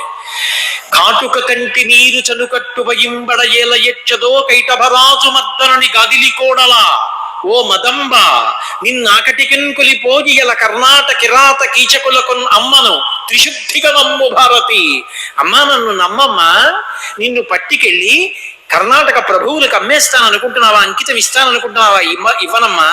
కాటుక కంటి నీరు చనుకట్టు పయింబడ ఇలయచ్చదో కైటపరాజు మద్దనని గాదిలి కోడలా ఓ మదంబ ఓ హటక గర్భురాణి హిరణ్య గర్భుని ఇల్లాలా హటక గర్భురాణి నిన్నాకటికిందుని బోధియల కర్ణాట కిరాత కీచకులకు అమ్మను నేను అంకితం ఇవ్వనమ్మా. భాగవతం రామచంద్ర ప్రభువుకే అంకితం ఇస్తాను, నన్ను నమ్మమ్మా. త్రిశుద్ధిగా నమ్ము భారతి అని చెప్పుకున్నారు. బాలరసాల సాల నవ పల్లవ కోమల కవ్య కన్యకన్ కూళ్ళకిచ్చి అప్పడుపు కూడు భుజించట కొంటె సత్కవుల్ హాలికులైననేమి మరి అంతకయున్ వగలేకయున్న గౌద్ధాలికులైననేమి నిజదారసుతోదర పోషణార్థమై. అంకితం ఇచ్చి ఎవరో ఇచ్చినటువంటి బంగారం డబ్బు తెచ్చుకుని జీవనం చేయడం కన్నా ఈ భాగవతాన్ని రామచంద్ర ప్రభువుకు అంకితం ఇచ్చి పొలాన్ని దున్నుకుని వచ్చినటువంటి ఆ ధాన్యంతో పొట్టబోసుకుని భార్యా బిడ్డల్ని పోషించుకుని 2 ఆవుల్ని కాపాడుకుంటూ జీవనం చేస్తాను కానీ ఒకరికి అంకితం ఇవ్వనని చెప్పారు. ఈ మనుజేశ్వరాధములకిచ్చి పురమ్ములు వాహనమ్ములు సొమ్ములు కొన్ని పుచ్చుకుని సొక్కి శరీరము వాసి కాలుచే సమ్మెటమాటులంబడక సమ్మతి శ్రీహరికిచ్చే చెప్పేయి బమ్మిర పోతరాజొకడు భాగవతంబు జగద్ధితంబుగా. బమ్మిర పోతరాజు అనబడేటటువంటి నేను అంటే పోతన గారు అని, నేను ఈ భాగవతాన్ని ఎవరికి అంకితం ఇవ్వను. అంకితం ఇస్తే వాళ్ళు నాకేవో కానుకలు ఇస్తారు. ఆ కానుకలు గుచ్చుకుని ఇంటికి వెడితే ఎన్నాళ్ళు ఉంటాయి అవి? ఏదో ఒకనాడు ఈ శరీరం పడిపోతుంది. పడిపోయిన తర్వాత జీవుడు వెడుతుంటే యమధర్మరాజు గారు వచ్చి నీ చేత రామచంద్ర ప్రభువు భాగవతం పలికిస్తే అమ్ముకున్నావురా అని నన్ను పట్టికెళ్ళి కొరణాలతో కొడతాడు. ఈ మనుజేశ్వరాధములకిచ్చి పురమ్ములు వాహనమ్ములు సొమ్ములు పుచ్చుకొని సొక్కి శరీరము వాసి కాలుచే సమ్మెట మాటులంబడక సమ్మతి శ్రీహరికిచ్చే చెప్పే ఈ బమ్మెల పాతరాదొకడు. ఆ సమ్మెట పోట్లు నేను పడలేను, నాకొద్దు యమధర్మరాజు గారితో సంబంధం, నేను దీన్ని రాముడికి అంకితం ఇచ్చేస్తున్నానని చెప్పి పరమ భక్తితో భగవంతుడికి అంకితం ఇచ్చినటువంటి వారు. అటువంటి పోతన గారు భాగవతాన్ని ప్రారంభం చేస్తే నారద మహర్షి వ్యాస భగవానుడితో మాట్లాడుతూ ఎందుచేత వ్యాస భగవానుడి యొక్క హృదయంలో అటువంటి అశాంతి కలిగిందో చెప్పి భాగవతాన్ని ఆంధ్రీకరించమని చెప్పినప్పుడు వ్యాస భగవానుడు ఒక మాట అడిగాడు నారదుణ్ణి. నారదా, ఈ విషయం నువ్వు చెప్పావు కదా, చాలా సంతోషం, భాగవత రచన చేస్తాను. శమ్యాశ్రమము అనేటటువంటి ఆశ్రమంలో కూర్చుని చేశాడు భాగవత రచన వ్యాసుడు. కానీ అసలు నా మనసులో ఉన్నటువంటి వెలితి నీకు ఏ కారణం చేత అర్థమైంది? ఇంత గొప్ప శక్తి నువ్వు ఎలా పొందగలిగావు? నిరంతరం ఆ మహతి అనబడేటటువంటి వీణ మీద నువ్వు భగవంతుని యొక్క నామాన్ని ఎందుకు పలికించగలుగుతున్నావు? నీ యొక్క విశేషాన్ని నాకు చెప్పన్నాడు. నారదుడు నవ్వి, దీనికంతటికీ కారణం ఎక్కడి నుంచి వచ్చిందో తెలుసా వ్యాస భగవానుడా? సత్సంగంలోంచి వచ్చింది. ఒకానొక నాడు నేను గత జన్మలలో ఒక దాసీ పుత్రుణ్ణి. పాపం మా అమ్మకి పెళ్ళైన క్రొత్తలోనే భర్త వెళ్ళిపోయాడు, నేను ఒక్కడినే కొడుకుని. ఆవిడ యొక్క ప్రేమ అంతా నా మీదే పెట్టుకుంది. అలా ఉన్న కాలంలో ఆమె ఒక బ్రాహ్మణుల యొక్క గృహంలో దాస్యం చేసేది. నేను కూడా ఆమెతో పాటే వెళ్ళి ఆ బ్రాహ్మణుల ఇంట్లో దాస్యం చేస్తూ ఉండేవాడిని, అమ్మకి సహాయం చేస్తూ. ఒకప్పుడు చాతుర్మాస్యం వచ్చింది. మహాత్ములైనటువంటి వారు కొందరు ఆ ఇంట విడిది చేశారు. నేను అపచారంబులు లేక నిత్య పరిచర్యాభక్తియుక్తుండనై ఉపచారంబులు చేయ సత్కరుణతో వారు ఎంత సంతోషం పొందేటట్టుగా నేను పరిచర్య చేశానంటే, అపచారంబులు లేక ఎన్నడూ కూడా ఒక్క పొరపాటు నా వల్ల జరగకూడదని వాళ్ళకి సేవ చేసేటప్పుడు నిత్య పరిచర్యాభక్తియుక్తుండనై ఉపచారంబులు భక్తితో సలపగా కారుణ్య సంయుక్తులై వాళ్ళు నేను ఎంతో భక్తితో ఏ సమయానికి వాళ్ళకి ఏది కావాలో ఆ ఉపచారాన్ని వాళ్ళకి అలా చేసి పెడుతూ ఉంటే వాళ్ళు ఎంతో సంతోషించి దీనవత్సలతతో కారుణ్య సంయుక్తులై ఉపదేశించిరి నాకు ఈశ్వర రహస్యోదార విజ్ఞానమున్. వాళ్ళకి ఏముంది, వాళ్ళు ప్రీతి పొందారంతే. ప్రీతి పొందిన కారణం చేత వాళ్ళు నా కుడి చెవిలో భగవత్ సంబంధమైన జ్ఞానాన్నంతటినీ ఉపదేశం చేశారు. ఆ మహానుభావులు చేసినటువంటి ఉపదేశం కారణంగా నాకు భగవత్ సంబంధమైనటువంటి భక్తి జ్ఞానములు అంకురించాయి. ఆ భక్తి జ్ఞానములు కలగగానే విశేషమైన ఆనందం కలిగింది. అబ్బే, ఇక ఈ సంసారము ఈ సంబంధములు అన్ని కృతకములని తెలిసిపోయింది. కానీ నా మీదే ప్రాణం పెట్టుకున్న మా అమ్మ కోసమని ఈ లోకంలో కొంతకాలం మా అమ్మతో తిరిగాను. తిరిగినప్పుడు ఒక రోజు రాత్రి చీకటి వేళ ఆవు పాలు పితకడానికి వెడుతున్న మా అమ్మ ఒక పెద్ద పాము పడగ మీద కాలు వేస్తే పాము కరిచింది. మా అమ్మ నోట వెంట నురుగులు కక్కుతూ నా వంక చూసి ఏడుస్తూ ప్రాణం వదిలేసింది. ఉన్న ఒక్క అనుబంధం తెగిపోయిందని నేను భగవంతుణ్ణి అదే పనిగా ధ్యానం చేస్తూ అరణ్యములు పట్టి వెళ్ళిపోయాను. వెళ్ళిపోయి అపారమైన ధ్యాననిష్టలో కూర్చునుండగా ఒక్క క్షణం తళుక్కన శ్రీమన్నారాయణ దర్శనమై అంతర్ధానం అయిపోయాడు. నాకు తృప్తి కలగలేదు, వెంపర్లాడిపోయాను ఆయన దర్శనం కోసం. అప్పుడు ఆయన వాణి వినపడింది, ఈ జన్మలో నీకు దర్శనం చేసుకునేటటువంటి అదృష్టం లేదు, కానీ మహాత్ములతోడి సంగమును పొందావు, ఈ శరీరాన్ని వదిలిపెట్టేస్తావు, తపస్సుతో ధ్యానంతో జీవితాన్ని గడుపు. విడిచిపెట్టిన తరువాత మళ్ళీ వేరొక సృష్టి ప్రారంభం అవుతుంది. అప్పుడు నువ్వు చతుర్ముఖ బ్రహ్మగారి యొక్క సృష్టిలో మరీచి మొదలైన ప్రజాపతులతో కలిసి పుడతావు. నిరంతరము నా నామాన్ని గానం చేస్తూ మహతి అన్న వీణ మీటుతూ ఉంటావు. పుట్టుకతోనే గొప్ప జ్ఞానము కలుగుతుంది, మహర్షి అవుతావని నన్ను ఆశీర్వదించారు. ఆ కారణం చేత వేరొక సృష్టి కాలమునందు బ్రహ్మగారికి మరీచి మొదలైనటువంటి ప్రజాపతులు ఉత్పన్నమైనప్పుడు నేను కూడా వచ్చాను. అపారమైన విష్ణు భక్తితో మహతి అన్న వీణ మీద భగవన్నామాన్ని పలికిస్తూ ఉంటాను. ఆ భగవద్భక్తి తత్పరత చేత ఓ వ్యాసమునీంద్రుడా, ఇవాళ నీకు భాగవత రచన చెయ్యవలసిన అవసరం గురించి చెప్పగలిగాను అన్నాడు. చెప్పిన తరువాత అప్పుడు వ్యాస భగవానుడు భాగవత రచన చెయ్యడం మొదలు పెట్టాడని సూత మహర్షి శౌనకాది మహర్షులకు చెప్తూ శ్రీ మహావిష్ణువు యొక్క అవతార వైభవాన్ని ప్రస్తుతి చేస్తూ ప్రారంభం చేస్తారు. శ్రీమన్నారాయణుడు ఒకరికి దర్శనం ఇవ్వవలసిన అవసరం లేదు. మాంసనేత్రమునకు ద్యోతకము కాడు కాని అంతటా నిండి ఉంటాడు.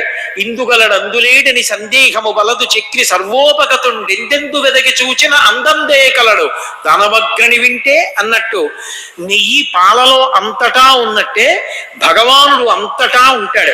లేదా ఆభరణములన్నీ బంగారముతోనే చేయబడినట్టు బంగారము లేని ఆభరణములు లేనట్టు శ్రీ మహావిష్ణువే ఈ జగత్తుగా ఉంటారు. కానీ జగత్తుగా కనపడకుండా శ్రీ మహావిష్ణువుగా కనపడాలి అంటే కొంత సాధన చేసి తపస్సు చేసిన వారికి తప్ప దర్శనము కలగదు. అటువంటి భగవానుడు అవతార స్వీకారం చేస్తాడు. అవతార అంటే తార అంటే పైకి ఉన్నది, ఈ నేత్రమునకు కనపడనిది, యథార్థ స్వరూపం తెలియదు. నక్షత్రం ఉంటుంది, భూమి కన్నా కొన్ని లక్షల రెట్లు పెద్దది, కానీ మిణుకు మిణుకు మిణుకు మిణుకు మిణుకు అంటూ కనపడుతుంది. అంటే అంత చిన్నదా నక్షత్రం కాదు. ఈ మాంసనేత్రానికి నక్షత్రాన్ని దర్శనం చేసే శక్తి లేదు.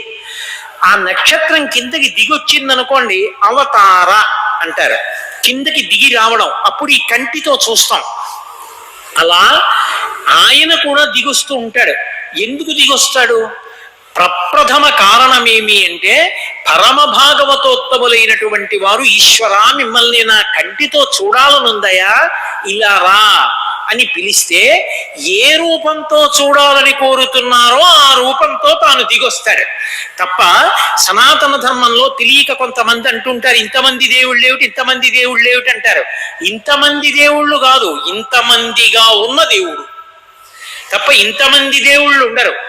ఆయనే పరమ భాగవతోత్తములైన వారి కోసమని దిగి వస్తాడు. ఒక ఆయన తపస్సు చేస్తాడు, ఈశ్వరా మిమ్మల్ని గుర్రంగా చూడాలనుంది, హైగ్రీవుడిగా వస్తాడు. హే భగవన్ మిమ్మల్ని నందిముఖంతో చూడాలనుంది, నందీశ్వరుడిగా వస్తాడు. హే భగవన్ మిమ్మల్ని మనుష్యుడిగా చూడాలనుంది, రామచంద్ర ప్రభువుగా వస్తాడు. హే భగవన్ మిమ్మల్ని ఒక క్షత్రియుడిగా ఉగ్రంగా గడ్డగొడ్డలు పట్టుకు తిరుగుతుంటే చూడాలనుంది, పరశురాముడిగా వస్తాడు. పరమ భాగవతోత్తములైనటువంటి వాళ్ళ కోరిక తీర్చడానికి వాళ్ళకి కనపడడానికి ఒక రూపము దాల్చి కిందకు వస్తాను. ఇలా వచ్చినటువంటి విష్ణువు యొక్క అవతారములలో 21 అవతారములను ఉన్నాయి, 21 అవతారములు. వాటిని స్మరిస్తే చాలు, వాటిని ఒక్కసారి జ్ఞాపకానికి తెచ్చుకుంటే చాలు. నైమిషారణ్యం లాంటి ప్రదేశాలలో ఆ పేర్లు ఒక్కసారి వింటే చాలు. అవి ప్రధానమైన అవతారములు అని చెప్తాడు సూతుడు. అవే శ్రీమన్నారాయణుడు అనబడేటటువంటి మూలతత్వం. ఆ మూలతత్వమే మొట్టమొదట ప్రకాశించినప్పుడు జ్ఞానులుగా సనక సనందనాదులుగా నలుగురిగా కనపడింది. ఆ సనక సనందనాదులుగా కనపడిన వాడే ఈ భూమిని ఉద్ధరించడానికి ఒకానొకప్పుడు యజ్ఞవరాహమూర్తిగా వచ్చాడు. ఆ యజ్ఞవరాహమూర్తి 2. యజ్ఞవరాహమూర్తిగా వచ్చినటువంటి మహానుభావుడే మళ్ళీ లోకమునకు జ్ఞానం అందించడానికి నారద మహర్షిగా వచ్చాడు. నారద మహర్షిగా వచ్చిన వాడే నరనారాయణుడిగా వచ్చాడు. నరనారాయణులుగా వచ్చిన వాడే కపిల మహర్షిగా వచ్చాడు. కపిల మహర్షిగా వచ్చిన వాడే మళ్ళీ దత్తాత్రేయుల వారిగా వచ్చాడు. దత్తాత్రేయులుగా వచ్చినటువంటి వాడే మళ్ళీ యజ్ఞుడు అనబడేటటువంటి పేరుతో అవతారంగా వచ్చాడు. అలా వచ్చినటువంటి వాడే మళ్ళీ ఋషభుడు అనేటటువంటి పేరుతో 8వ అవతారంగా వచ్చాడు. ఋషభుడి అన్న అవతారం తర్వాత వచ్చిన అవతారం మత్స్యావతారం, తర్వాత వచ్చిన 10వ అవతారం కూర్మావతారం, 11వ అవతారం ధన్వంతరి అవతారం, 12వ అవతారం మోహిని అవతారం.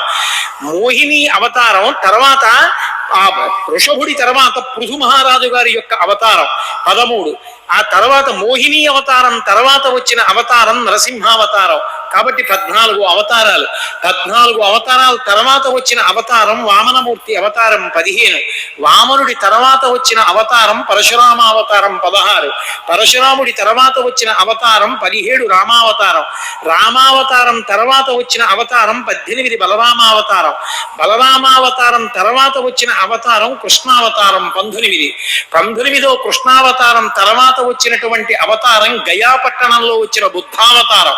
గౌతమ బుద్ధావతారం కాదు, రాక్షసుల్ని సమ్మోహితుల్ని చేసినటువంటి అవతారం బుద్ధావతారం. 21వ అవతారం రాబోయేటటువంటి కల్కి అవతారం. ఆ అవతారం ఇంకా రాలేదు. ఇవి ఏకవింశతి అవతారములని 21 అవతారములుగా శ్రీ మహావిష్ణువు భూమి మీద అవతరించారు. ఈ 21 అవతారాల్ని ఒక్కసారి స్మరిస్తే చాలు, ఈ 21 అవతారాల్ని ఒకసారి వింటే చాలు. అందున నైమిషారణ్యం లాంటి ప్రాంగణంలో వాటి పేర్లు విన్నంత మాత్రం చేత విష్ణు ప్రీతికి పాత్రుడవుతాడు. వేరొక్కసారి జాగ్రత్తగా వినండి.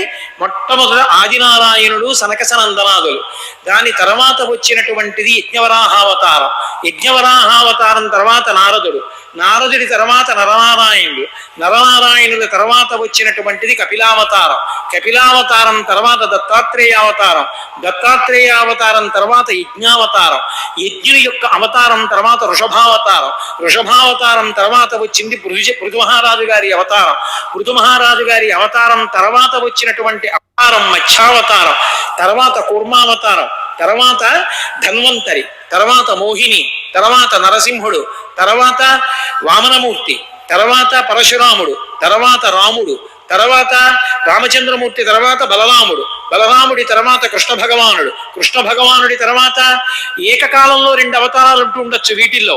కృష్ణావతారం, కృష్ణావతారం తర్వాత బుద్ధావతారం, బుద్ధావతారం తర్వాత కల్కి అవతారం. మొత్తం 21 అవతారాలు. రాసుకుంటున్న వాళ్ళ సౌలభ్యం కోసం మళ్ళీ ఇంకోసారి చెప్పాను, 21 అవతారాలు. ఈ 21 అవతారాలలో గమ్మత్తు ఏంటంటే ఒక అవతారం ఉండగా ఇంకో అవతారం వస్తుంటుంది. పరశురామావతారం, రామావతారం ఏకకాలంలో నడిచాయి, బలరామావతారం, కృష్ణావతారం ఏకకాలంలో నడిచాయి. ఇవి ఎలా ఉంటాయంటే పోతన గారే భాగవతంలో చెప్తారు, ఒక ప్రమిదలో 2 దీపాలు వెలుగుతున్నట్టు. ఒక దీపం ఇంకొక దీపానికి తేడా ఏమైనా ఉందా? ఏం లేదు. తత్వతః 2 దీపాలు ఏకకాలంలో వెలిగితే ఎలా ఉంటుందో అలా 2 అవతారాలు ఒకదానికొకటి ఎదురుపడతాయి. ఇప్పుడు 33 కోట్ల మంది దేవతలు అప్సరసులు పుష్పవృష్టి కురిపిస్తారు. అపురూప సన్నివేశం. కలియుగంలో ఒకసారి అలా జరిగింది. ఎప్పుడు జరిగింది అంటే ఆదివరాహమూర్తి వెంకటేశ్వరుడు కలుసుకున్నారు వెంకటాచల పర్వతం మీద. ఆ వెంకటాచలంలో కలుసుకున్నప్పుడు వాళ్ళిద్దరూ మాట్లాడుకుంటే పుష్పవృష్టి కురిపించారు. 2 అవతారాలే ఓసారి కలుసుకోగలిగింది. ఒకే తత్వం 2 అవతారాలుగా వచ్చి కలుసుకుంటే శివకేశవులు ఇద్దరిగా ఉంటే భేదం ఎందుకుంటుంది? కాబట్టి ఉన్నది ఒక్కటే తత్వం అన్నది బాగా తెలుసుకోవలసి ఉంటుంది. ఏకవింశతి అవతారములుగా వచ్చాడు ఆయన. ఆర్తత్రాణ పరాయణుడు. ఎక్కడ ఉండనివ్వండి, ఏ అవతారంలో ఉండనివ్వండి, ఎక్కడ ధర్మం ఉంటుందో అక్కడ భగవానుడు ఉంటాడు. ధర్మము ప్రధానమై ఉంటుంది. పరిణితి పొందినటువంటి భక్తికే ధర్మము అని పేరు. భక్తి మొట్టమొదట కొంత మౌఢ్యంగా ఉంటుంది. ఏదో మారేడు దళాలు పట్టుకెళ్ళి పూజ చేయడం, కుంకుమార్చన చేయడం, అదే భక్తి అన్న స్థాయిలో. విస్తృతి పొందిన తరువాత భగవంతుడు చెప్పినట్టు బ్రతకడమే భక్తి.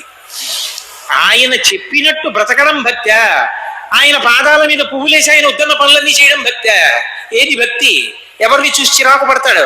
రోజు పట్టుకొస్తావు, పువ్వులేస్తావు, కానీ నేను చెప్పింది మాత్రం చెయ్యవు. చిరాకేస్తుందా లేదా భగవంతుడికి? ఎవరిని చూసి సంతోషిస్తాడు? ఆయన చెప్పినట్టు బ్రతుకుతున్న వాళ్ళని చూసి ఏ కష్టం వచ్చినా నేను చెప్పినట్టే బ్రతుకుతున్నాడు రా, గుండెలకి హత్తుకుంటాడు. అందుకే ధర్మమే భక్తి. ధర్మం ఎక్కడ ఉంటుందో అక్కడ ఆయన ఉంటాడు. ఇది చూపించడానికి భాగవతంలో ఒక అద్భుత సన్నివేశాన్ని ప్రథమ స్కంధంలో చూపించారు. కురుక్షేత్ర సంగ్రామం అయిపోయింది. ధర్మరాజు గారు గెలిచేశాడు. రాజ్యం అంతా ఆయనదే. ద్రౌపదీదేవికి 5 భర్తలైనటువంటి ధర్మరాజు, భీముడు, అర్జునుడు, నకులుడు, సహదేవుడి వలన కలిగినటువంటి సంతానం ఏదుందో 5 రాత్రి నిద్రపోతున్నారు. దృష్టజుమ్నుడు నిద్రపోతున్నాడు. అందరూ నిద్రపోతున్నారు. అశ్వత్థామకి ఎక్కడ లేనటువంటి రౌద్రావేశం వచ్చింది. దుర్యోధనుడికి మాట ఇచ్చాడు, నేను పాండవులు లేకుండా చేసేస్తానన్నాడు. ఆ రోజు అదృష్టం ఏమిటంటే పరమ ధర్మాన్ని పాండవులు నమ్ముకున్నారు కాబట్టి కృష్ణ భగవానుడు మిషపెట్టి పాండవుల్ని దూరంగా తీసుకెళ్ళిపోయాడు. ఉండడానికి వీలు లేదు వేరు కారణాల చేత. కాబట్టి 5 పిల్లలు నిద్రపోతున్నారు. ఈ దృష్టజుమ్నుడు సైన్యాధిపతి నిద్రపోతున్నాడు. ద్రౌపదీదేవి యొక్క సోదరుడు. రౌద్రమైనటువంటి ఆవేశం పొందినటువంటి అశ్వత్థామ వచ్చాడు. ఎంత దారుణంగా చంపేశాడంటే మహాభారతంలో ఒక్క వీళ్ళనే కాదు, ఏనుగుల్ని, గుర్రాల్ని, సైన్యాన్ని అందరినీ చంపేశాడు, నిద్రపోతున్న వాటిని. ఇంతమందిని చంపి అప్పుడు జ్ఞాపకానికి వచ్చాడు అర్జునుడు. పాండవుల్ని చంపాను అనుకున్నాడు, కానీ వాళ్ళు లేరిక్కడ అని గుర్తొచ్చింది. వాళ్ళు దొరకలేదు, మిగిలిన వాళ్ళని చంపాను. ఇప్పుడు అర్జునుడికి తెలుస్తుంది. వెంట పడతాడు, పట్టుకుంటాడు, చిత్రవధ చేస్తాడు. చేసిన పాపం గుర్తొచ్చింది, పారిపోవడం మొదలుపెట్టాడు. తప్పు చేయడం ఎందుకు, పారిపోవడం ఎందుకు? ఇది తెల్లవారుజామున తిరిగి వచ్చారు పాండవులు. కృష్ణ భగవానుడితో కలిసి వచ్చారు. ద్రౌపదీదేవి 5 బిడ్డల యొక్క శవాల్ని దగ్గర పెట్టుకుని గుండెలు బాదుకుని ఏడుస్తోంది. అర్జునుడు చూసి ఓదార్చి అన్నాడు, వీళ్ళని చంపినవాడు అశ్వత్థామ. ద్రౌపది ఏడవకు, ఇప్పుడే నేను వెళ్ళి అశ్వత్థామ యొక్క శిరస్సు తరుగుతాను, తెచ్చి నీ కాళ్ళ ముందు పడేస్తాను. నీ ఎడమ కాలితో అశ్వత్థామ యొక్క తలని తన్ని తర్వాత మైల స్నానం చేద్దుగానివి. వెడుతున్నానని బయలుదేరాడు. కృష్ణ భగవానుడు కూడా అర్జునుడి రథం మీద కూర్చున్నాడు. ఇద్దరూ బయలుదేరారు. అశ్వత్థామ ముందు పారిపోతున్నాడు. పారిపోతున్నటువంటి అశ్వత్థామ వెనక కృష్ణార్జునుడు వెడుతున్నారు. వెడుతుండగా చూశాడు అశ్వత్థామ, వచ్చేస్తున్నాడు అర్జునుడు. పట్టుకుంటాడన్న భయంతో బ్రహ్మాస్త్రాన్ని ప్రయోగించడం తెలుసు, కానీ ఉపసంహారం చేయడం తెలియదు. బ్రహ్మశిరోనామకాస్త్రాన్ని ప్రయోగించాడు. అయోగ్యుడికి కొడుకైనా సరే ఇవ్వకూడదు విద్య, అందుకే ద్రోణాచార్యుల వారు ఇవ్వలేదు. బలవంత పెడుతున్నాడని ఉపసంహారం లేకుండా ప్రయోగం చెప్పాడు. ఉపసంహారం తెలియదు కాబట్టి ప్రయోగించాడని. ఆ కోపావేశంలో, ఆ భయంలో ప్రయోగించేశాడు. దాన్ని ఉపసంహరించడం చేత కాదు. కృష్ణుడు అన్నాడు, పర్వతములు గూర్నిల్లుతున్నాయి, భూమి దద్దరిల్లిపోతోంది, సముద్రాలు తిరగబడిపోతున్నాయి. బ్రహ్మాస్త్ర ప్రయోగం చేశాడు. అర్జున, నువ్వు కూడా బ్రహ్మాస్త్రం ప్రయోగించమన్నాడు. వెంటనే అర్జునుడు బ్రహ్మాస్త్ర ప్రయోగం చేశాడు. 2 బ్రహ్మాస్త్రాలు ఢీకొన్నాయి. ప్రళయం వచ్చినంత ఉద్వేగం ఏర్పడింది. వెంటనే కృష్ణుడు అన్నాడు, లోక సంరక్షణం కోసం 2 బ్రహ్మాస్త్రాలు ఉపసంహారం చెయ్యి. అశ్వత్థామకి తెలియదు ఉపసంహారం అన్నాడు. అది భక్తి అంటే. లోకం కోసం మాట్లాడగలిగినటువంటి వాడు కృష్ణ పరమాత్మ. ఎక్కడ ధర్మం ఉంటుందో అక్కడ ఉంటాడు కృష్ణుడు. వెంటనే అర్జునుడు రథం దిగి కృష్ణ భగవానుడికి ప్రదక్షిణం చేశాడు. ప్రదక్షిణం చేసి, నేను మీతో పొద్దున్న మనవి చేసింది అదే, ప్రదక్షిణం అంత గౌరవం. ప్రదక్షిణం చేసి నమస్కారం చేశాడు. నమస్కారం చేసి 2 బ్రహ్మాస్త్రాలు ఉపసంహారం చేసి అశ్వత్థామని బంధించి రథంలో పెట్టి ద్రౌపదీదేవి దగ్గరికి తీసుకొచ్చాడు. బంధీకృతుడై ఉన్నాడు. ఓ ద్రౌపది, నీ బిడ్డల యొక్క మృత్యువునకు కారణమైన వాడు, నిద్రపోతున్న వాళ్ళని చంపినవాడు, మహాపాపాత్ముడు, యుద్ధ నియమాల్ని ఉల్లంఘించిన వాడు, నిద్రపోతున్న వాణ్ణి, వెన్నిచ్చి పారిపోతున్న వాణ్ణి, అస్త్రశస్త్రాలు లేనటువంటి వాణ్ణి, మైమరిచి ఉన్నవాణ్ణి, ఆదమరిచి ఉన్నవాణ్ణి, ఇలాంటి వాణ్ణి చంపకూడదు, కానీ చంపాడు. వీడి శిరస్సు ఖండిస్తానన్నాడు. ద్రౌపదీదేవి తిన్నగా వచ్చి నమస్కారం చేసింది అశ్వత్థామకి. అది ధర్మం అంటే. అందుకున్నాడు కృష్ణుడు. ఏమి భాగవతం, ఏమి ధర్మం మన జాతిది. వచ్చి నమస్కారం చేసింది. అయ్యయ్యో, పుత్రుని రూపమున ఉన్న ద్రోణుడవు నువ్వు, ద్రోణాచార్యుల వారే ఈ రూపంలో ఉన్నావు. నా భర్తలందరూ నీ తండ్రి దగ్గర చదువుకున్నారయ్యా. గురువు అంటే గురువు గారి కొడుకు కూడా గురువే అవుతాడు. ఆత్మావై పుత్రనామాసి, ద్రోణాచార్యుల వారే అశ్వత్థామ రూపంలో తిరుగుతున్నాడు. అటువంటి వాడివి అసలు మనసులో కారుణ్యం లేకుండా శిష్యుల యొక్క పిల్లల్ని ఎలా చంపేశావయ్యా?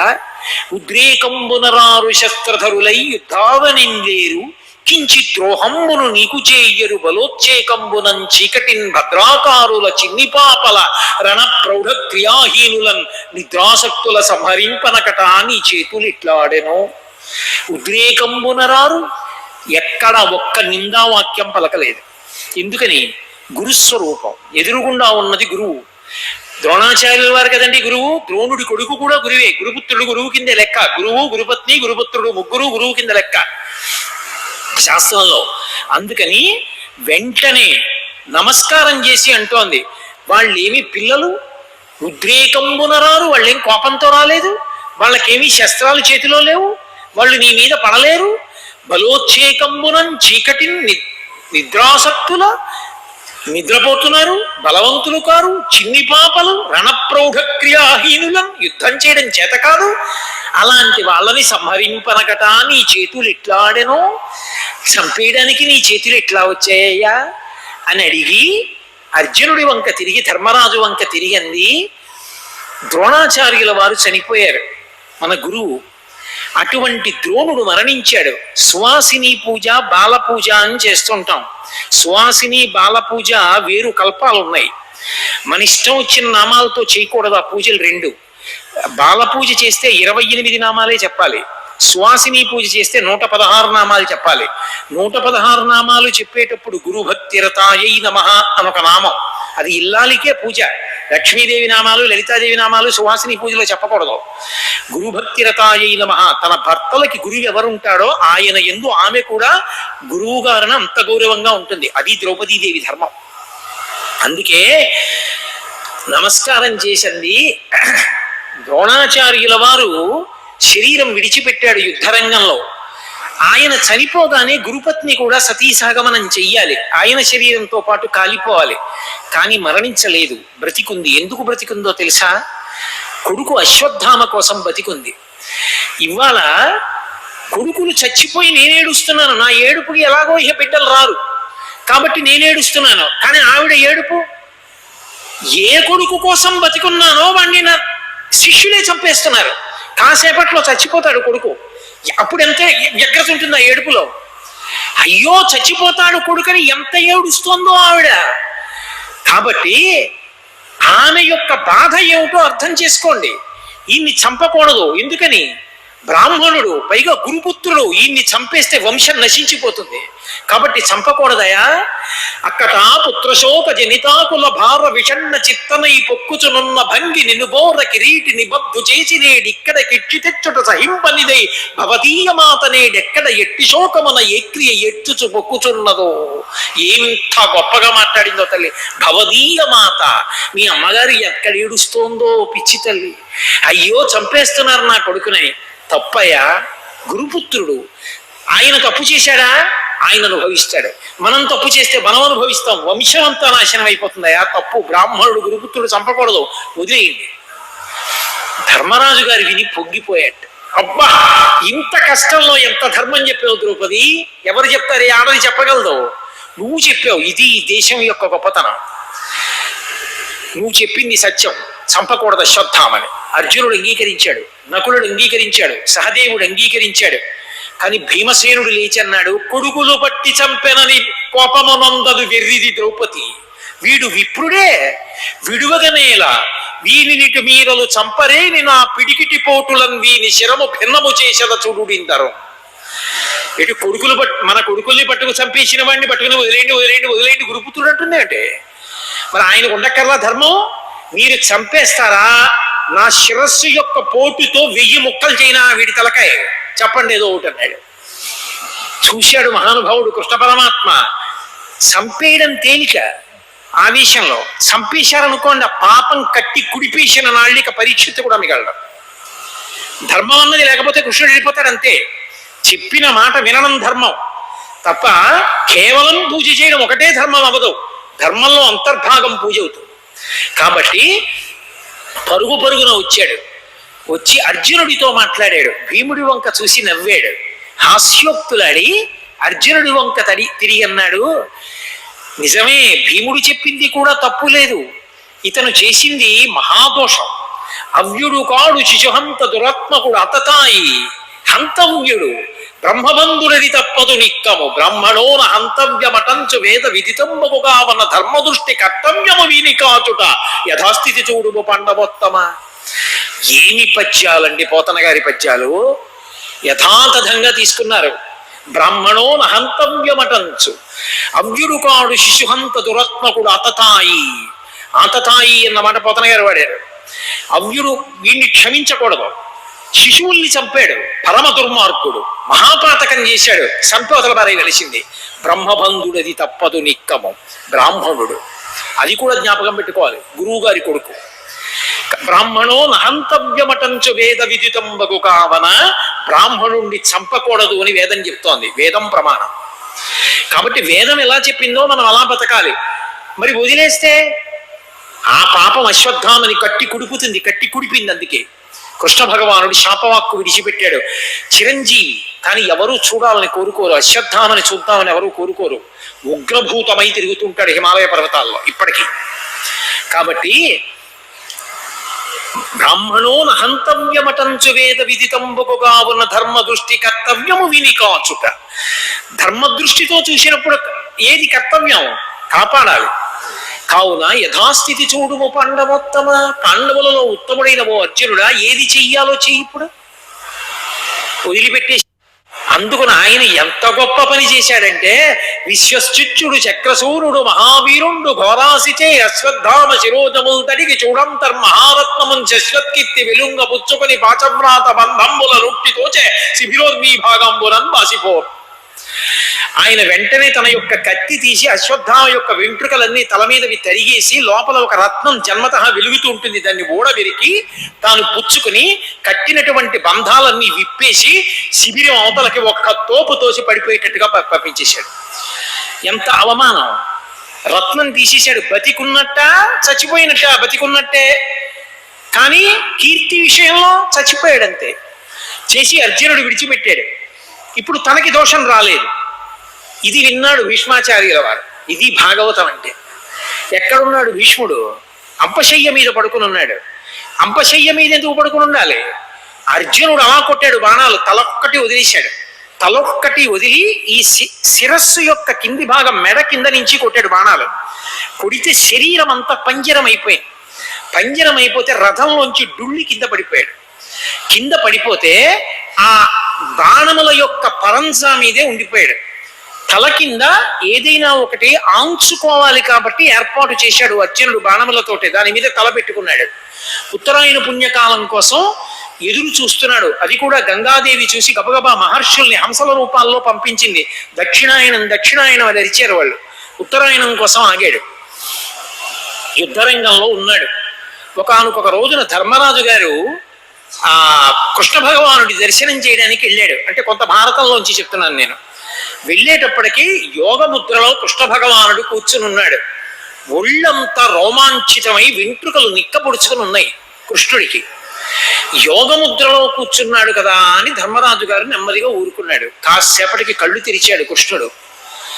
అందరూ నీ గురించి ధ్యానం చేస్తారు కదా, నువ్వు ఎవరి గురించి ధ్యానం చేస్తున్నావు, ఏం వింటున్నావు, ఎందుకు వెంట్రుకలు నిక్కపొడుచుకున్నాయి అన్నాడు. ప్రాణములు కడంటిపోయి ఒంట్లో ఉన్న నిత్తురంతా కారిపోయి శరీరం ఒక్కటి ఆ పంజరం మీద ఉండిపోయి తేజస్సు వదిలిపెట్టకుండా ఓపిక లేక లోపలే నన్ను ధ్యానం చేసి స్తోత్రం చేస్తున్న భీష్ముడి స్తోత్రాలు విని నా ఒంటి వెంట్రుకలు నిక్కపొడుచుకున్నాయి ధర్మరాజా. ఆ భీష్మాచార్యుల వారు శరీరం విడిచిపెడితే లోకానికి ధర్మం చెప్పేవాడు లేడు. అంత చదువుకున్నవాడు, అన్ని ధర్మ సూక్ష్మములు తెలుసున్నవాడు, ఇక లోకానికి చెప్పేవాడు లేడయా. ఆయన శరీరం విడిచిపెట్టే లోపల వెళ్ళు దర్శనం చేయి. బయలుదేరాడు ధర్మరాజు. వెళ్ళి నిలబడ్డాడు. భీష్మాచార్యుల వారు అంపశయ్య మీద ఉండి ఒక మాట చెప్పాడు. ఆయనకి వెళ్ళి చెప్పారు, ఉప పాండవులందరూ చచ్చిపోయారట ఒక్క రాత్రి అన్నాడు. ఆయన అన్నాడు, రాజట ధర్మజుండు, సురరాజసుతుండట ధన్వి, సారథి సర్వభద్ర సంయోజకుడైన కృష్ణుడట, ఉగ్ర గదాధరుండు భీముడై యాజికి తోడువచ్చునట, ఆపద కల్గుటకేమి చిత్రమో అన్నాడు. ఆపద అంటే మన బుద్ధితోటి మన శక్తితోటి మనం తప్పించుకోలేం, అది ఈశ్వరుడు తప్పించాలి. నేను అలా పెడుతుంటే పాము ఇలా వచ్చింది అనుకోండి, ఉపన్యాసం చెప్పానండి అంటే తప్పదు, ఈశ్వర ఆజ్ఞ అయితే తప్పుతుంది. దాన్ని ఆపద అంటారు. ఎవరికి వచ్చింది ఆపద?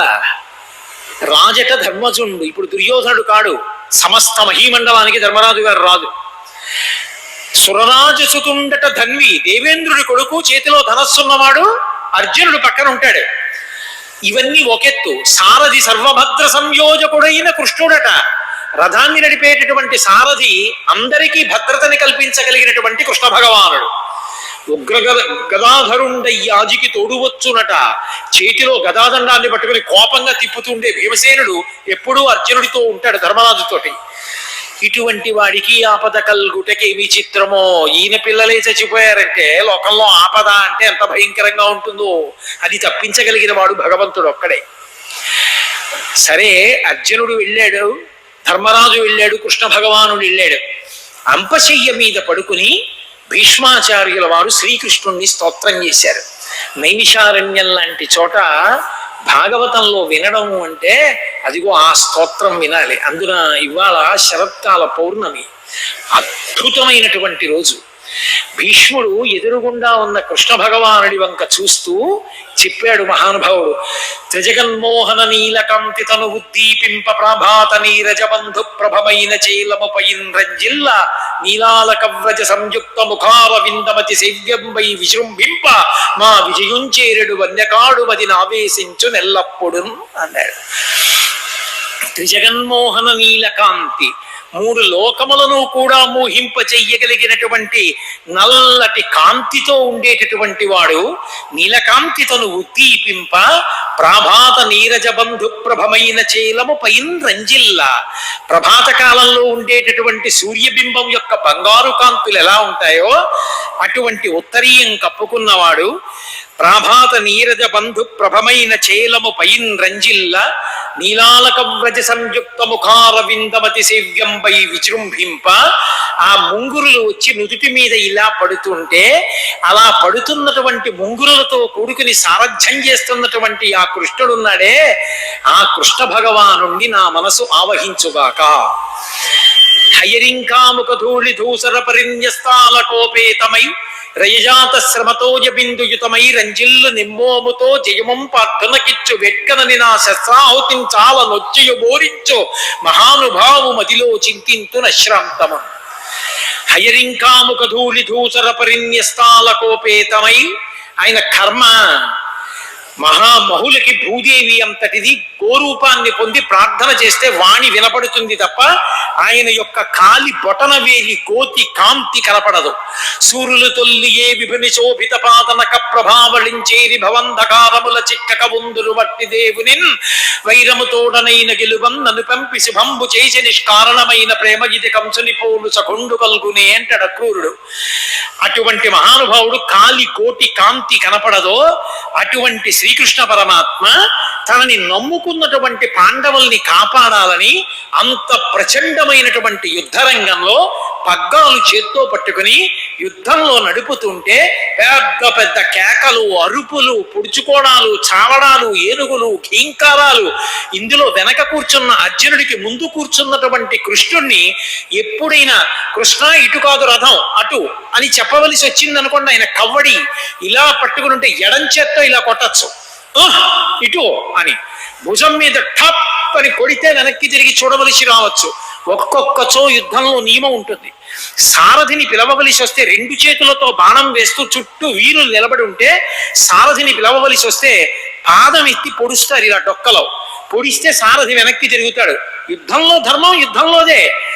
హయరింకాముక ధూళి ధూసర పరిన్యస్తాల కోపేతమై ఆ గుర్రాలు మొదలైనవన్నీ పరిగెడుతుంటే వాటి డెక్కల నుంచి రేగిన మట్టి అంతా ఒంటికి పట్టేస్తే ఒళ్ళు చెమట పట్టి ఈ మట్టి మీద పడి ఒళ్ళంతా బురదైపోతే పరిన్యస్తాల కోపేతమై రయజాత శ్రమతోయ బిందుయుతమై, అలసట అంటే తెలియనటువంటి పరమాత్మకి ఒళ్ళంతా చెమటల ముద్దైపోయి తడిసిపోతే శ్రమతోయ బిందుయుతమై రంజిల్లు నిమ్మోముతో అయినా నా వాణ్ణి కాపాడుకుంటున్నానన్న సంతోషంతో చూస్తున్నటువంటి కృష్ణుడున్నాడే, ఆ రంజిల్లు నిమ్మోముతో జయము పార్థునకిచ్చు వెక్కనని, ఆ ఎలాగైనా సరే అర్జునుడు గెలిచేటట్టు చూడాలని నేను అస్త్రాలు వేసి కొట్టేస్తుంటే వెళ్ళి ముందు సారథిని కొట్టాలి. వెళ్ళి ఆ బాణాలన్నీ కృష్ణ భగవానుడికి తగులుతుంటే అన్ని దెబ్బలు తింటున్నా కూడా వెనక అర్జునుణ్ణి కోసమని తాను నా బాణపు దెబ్బలు తిని కూడా అర్జునుణ్ణి రక్షించుకున్నటువంటి ఆ భక్త రక్షణ ధురీనుడైనటువంటి కృష్ణుడున్నాడే, ఆయనకి నమస్కరిస్తున్నానంటాడు. హయరింకాముక ధూళి ధూసర న్యస్తాల కోపేతమై రయజాత శ్రమతోజి బిందుయుతమై రంజిల్లు నిమ్మోముతో జయమం పార్థునకిచ్చు వెక్కనని నా శస్త్రాహుతించాలనొచ్చియు మహానుభావు మదిలో చింతింతున శ్రంతమున్ ఘనయో. ఆ కృష్ణ భగవానుడు ఎంత గొప్పవాడు అంటే తన వారి సంపదాలక వెనకకపో నిచ్చు అర్జును శంకం ఘనయోగ విద్య పాపిన మునువెంజుని పాదభక్తి యనయును నాకున్ అన్నాడు. ఒకప్పుడు తీరా యుద్ధానికి వచ్చి ఎదురుగుండా ఉన్నటువంటి సైన్యాన్నంతటినీ చూసి అక్కర్లేని ధర్మాన్నో దాన్ని పట్టుకున్నాడు అర్జునుడు. ఇప్పుడు నేను వీళ్ళందరినీ చంపేస్తే, వీళ్ళ భార్యలందరూ ఇళ్ళకి వెళ్ళిపోతే, వీళ్ళ భార్యల్ని బలవంతంగా ఎవరైనా బలవంతులు వచ్చి భార్యలుగా చేసుకుంటే, వాళ్ళకి పిల్లలు పుడితే లుప్త పుండోదక క్రియా, వీళ్ళు పిండాలు ఉదకాలు ఇవ్వడానికి చచ్చిపోయిన వాళ్ళకి పిల్లలు లేని వాళ్ళు అయిపోతారు కదా, సంకరం అయిపోతుంది కదా, ధర్మం పాడైపోతుంది కదా, వీళ్ళని నేను ఎందుకు చంపాలి, నేను చంపను అని ఓ విచిత్రమైన ధర్మాన్ని ప్రతిపాదన చేస్తే అది ధర్మం కాదయా, అసలు ధర్మం ఏమిటో తెలుసుకోమని మహానుభావుడు భగవద్గీతనంతటినీ బోధించి ఏమర్థమైందని అడిగాడు. నష్టో మోహ స్మృతిర్లబ్ధ, పోయింది నా మోహం, స్మృతి ఏది తెలుసుకోవాలో తెలుసుకున్నాను పాదాయుద్ధానికి అన్నాడు. ఘనయోగ విద్యపాపిన మునివంద్యుని పాదభక్తి యొనయును నాకున్. తాను చెప్పినటువంటి భగవద్గీత చేత అర్జునుని యొక్క మోహాన్నంతటినీ పోగొట్టినటువంటి జగద్గురువైనటువంటి ఆ శ్రీకృష్ణ పరమాత్మ యొక్క పాదముల యందు భక్తి నాకు నిరంతరము లభించుగాక అని కృష్ణుణ్ణి చూసి ప్రార్థన చేసి ఒక మాట అన్నాడు. తనకున్ మృత్యుడు వీనికాచుట మహాధర్మంబు ఉమ్మంచు అర్జును సారథ్యము పూని పక్కముల చెచ్చోగంబునన్ పట్టుచున్ మునికోలన్ వడిభూని కోటకములన్ మోదించి తాడించుచున్ జననున్ మోహమునంద చేయు పరమోత్సాహం ప్రశంసించద. ఎటువంటి కృష్ణుడు? తనకున్ మృత్యుడు వీని కాచుట మహాధర్మంబు, నన్ను నమ్ముకున్నాడయా ఈ అర్జునుడు, కాబట్టి నేను కాపాడాలి అని. ఆయనకు అవసరమా? చేత్తో పగ్గాలు పట్టుకున్నాడు. లోకంలో 2 పదవుల పేర్లు చెప్పుకోవడానికి కొంచెం సిగ్గుపడుతూ ఉంటారు. నేను డ్రైవర్నండి అనడానికి సిగ్గుపడతారు, నేను మెసెంజర్నండి అనడానికి కొంచెం సిగ్గుపడతారు, పదవులలో చిన్నవేమో అనుకుని. ఆ 2 పదవులు తనకి పెట్టుకున్నాడు కృష్ణుడు. పార్థ సారథి, నేను కృష్ణుడికి డ్రైవర్ని అన్నాడు. నేను పాండవ దూత, నేను పాండవులకి మెసెంజర్ని అని పేరు పెట్టుకున్నాడు. ఎంత కిందకొచ్చేసాడు వాళ్ళ కోసం. ఆయన లేకపోతే రక్షణ ఎక్కడిది? కురుక్షేత్ర సంగ్రామం అంతా అయిపోయిన తర్వాత ఒకసారి రథాన్ని తీసుకెళ్లి దూరంగా నించోబెట్టాడు. పతాకం వంక చూసి ఆంజనేయ స్వామిని మీరు బయలుదేరండి అన్నాడు. వెళ్ళిపోయారు హనుమాన్. అర్జునుడిని పిలిచి నీకు లోపల అస్త్రాలు శస్త్రాలు అమ్ముల పొదలు ధనస్సులు ఈ గదలు ఇలాంటివి ఏమున్నాయో అన్నీ పట్టుకుని దూరంగా వెళ్ళి నించో అన్నాడు. ఏ అన్నాడు? చుద్దుగానే వెళ్ళు. అన్నీ పట్టుకుని అర్జునుడు దూరంగా వెళ్ళి నించున్నాడు. ఇంక ఈ రథం అవసరమేం లేదు కదా అని అడిగాడు. ఏం లేదు. ఒక్కసారి దూకేశాడు దూరంగా, పగ్గున కాలిపోయింది రథం. అర్జునుడు తెల్లబోయి కృష్ణారథం కాలిపోయింది ఏమన్నాడు. ఇప్పుడు కాలిపోవడం ఏమిటి, ఎప్పుడో కాలిపోయింది.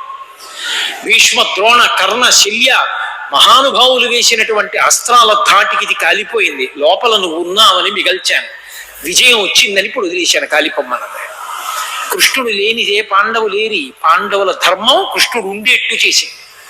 అందుకే తనకున్ మృత్యుడు వీని కాచుట మహాధర్మంబు ఉమ్మంచు అర్జున సారథ్యము పూని పక్కముల చేద్యోగంబునన్ తాటుచున్ మునికోలన్ వడబూని ఘోటకములన్ మోదించి తాడించుచున్.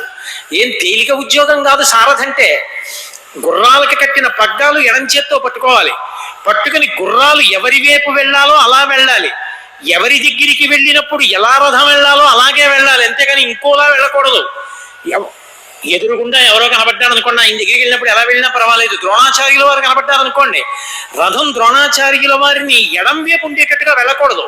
గురువుగారు కాబట్టి గురువుగారు తన కుడి చేతి వైపు ఉండేటట్టుగా వెళ్ళాలి తప్ప గురువుగారు తనకి ఎడం పక్కకు వచ్చేట్టు వెళ్ళకూడదు.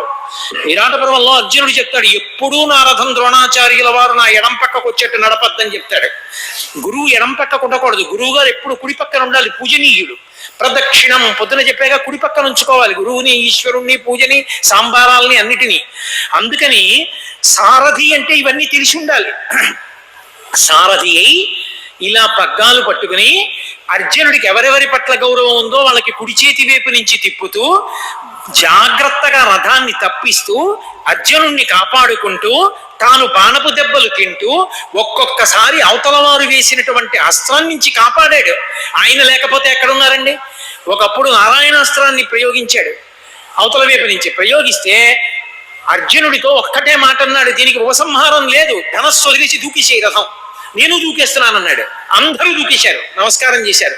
భీముడు ఒక్కడు మాత్రం నేను దూకను, యుద్ధం చేస్తానని కదట్టుకు బయలుదేరాడు. వచ్చేస్తోంది.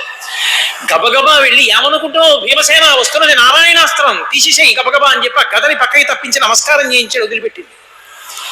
ఎన్నిసార్లు రక్షించాడు. ఆయన కర్మ ఎడం చేత్తో పగ్గాలు పట్టుకుని కుడి చేత్తో కొరడా పట్టుకుని ఆ గుర్రాల్ని ఇటు కొట్టాలి, ఆ రథాన్ని తోలుతుంటే ఊంచుకోవడానికి పట్టుకోవడానికి ఏమి ఉండదు. వెనకాతల సారథి నిలబడి బాణాలు ప్రయోగించేస్తుంటాడు, రీవున శబ్దం, అందులో 2 చేతులతో వదులుతాడు అర్జునుడు. గాంధీవం వంక కొంచెం ఒక మోస్తరు వాళ్ళు గాంధీవానికి వింటినారి కట్టినప్పుడు వింటే చప్పుడు గుండె బద్దలైపోయి నెత్తురు చెవుల్లోంచి ముక్కుల్లోంచి వచ్చి చచ్చిపోతారు. విరాట పర్వంలో అర్జునుడే చెప్తాడు, గాంధీవం అంటే అటువంటి ధనస్సు, అటువంటి ధనస్సు నుంచి టంకారం వస్తుంది, అది తట్టుకోవాలి. నా భృత్యుడు వీణ్ణి కాపాడుకోవాలని అంత కష్టపడ్డాడు. తనకున్ భృత్యుడు వీని కాచుట మహాధర్మంబు ఉమ్మంచు అర్జున సారథ్యము పూని పగ్గముల చెజ్జోగంబునన్ పట్టుచున్ మునికోలన్ వడబూని గోటకములన్ మోదించి తాడించుచున్ జనులను మోహమునందజేయు పరమోత్సాహం ప్రశంసించదన్. అలా ఉన్నా కూడా అబ్బా ఎంత అందంగా ఉన్నాడో కృష్ణుడని అందరూ ఆయన వంక చూసి మురిసిపోయేటట్టుగా అర్జునుడిని రక్షించుకుని కాపాడి సారథ్యం వహించిన కృష్ణుడు ఉన్నాడే, ఆయనకి నమస్కరిస్తున్నాను అని ఒక్కసారి జ్ఞాపకం తెచ్చుకున్నాడు. భీష్మాచార్యుల వారిని కౌరవ సైన్యానికి అంతటికీ సర్వసైన్యాధిపతిని చేశాడు దుర్యోధనుడు. అర్జునుడికి కృష్ణుడు సారథి అయ్యాడు. ఇక్కడ అక్కడ కృష్ణుడు ప్రతిజ్ఞ చేశాడు, నేను సారథ్యం చేస్తాను తప్ప ఎప్పుడూ ఆయుధం పట్టుకోను అన్నాడు. భీష్మాచార్యుల వారికి వచ్చి చెప్పారు, కృష్ణ భగవానుడు ప్రతిజ్ఞ చేశాడు, ఆయుధం పట్టుకోట సారథ్యం ఒక్కటే చేస్తాట అన్నారు. భీష్ముడికి తెలుసు కృష్ణుడు భగవానుడని. భీష్మాచార్యుల వారు అన్నారు, నేను ప్రతిజ్ఞ చేస్తున్నాను, కృష్ణుడితో ఆయుధం పట్టిస్తాను. పరమ భక్తుడైన వాడి ప్రతిజ్ఞ భగవంతుడి ప్రతిజ్ఞ భంగం చేయిస్తానని. భీష్ముడు సామాన్యుడు కాడు, అంతటి మహాభక్తుడు. యుద్ధం వచ్చింది, ఇద్దరు కలుసుకున్నారు. తూట్లు కింద కొట్టాడు అర్జునుడిని. భీష్మాచార్యుల వారి చేతిలో ధనస్సుండగా కొట్టగలిగిన వాడు లేడు. తాత ఎలా చచ్చిపోతావు అని అడిగారు. నువ్వు ఉంటే గెలవలేను తాత అని. నా చేతిలో ధనస్సుండగా గెలవర్రా, దేవతలందరూ వచ్చి కొట్టినా గెలవలేరు. నా చేతిలో ధనస్సు వదిలేయాలంటే పురుషుడుగా పుట్టి స్త్రీగా మారినది రావాలి. శిఖండిని తీసుకొచ్చి నించోబెట్టండి, ధనస్సు వదిలేస్తా, కొట్టేయండి అన్నాడు. ధనస్సు వదిలేశాడు, తూట్లు కింద కొట్టేశాడు అర్జునుడు.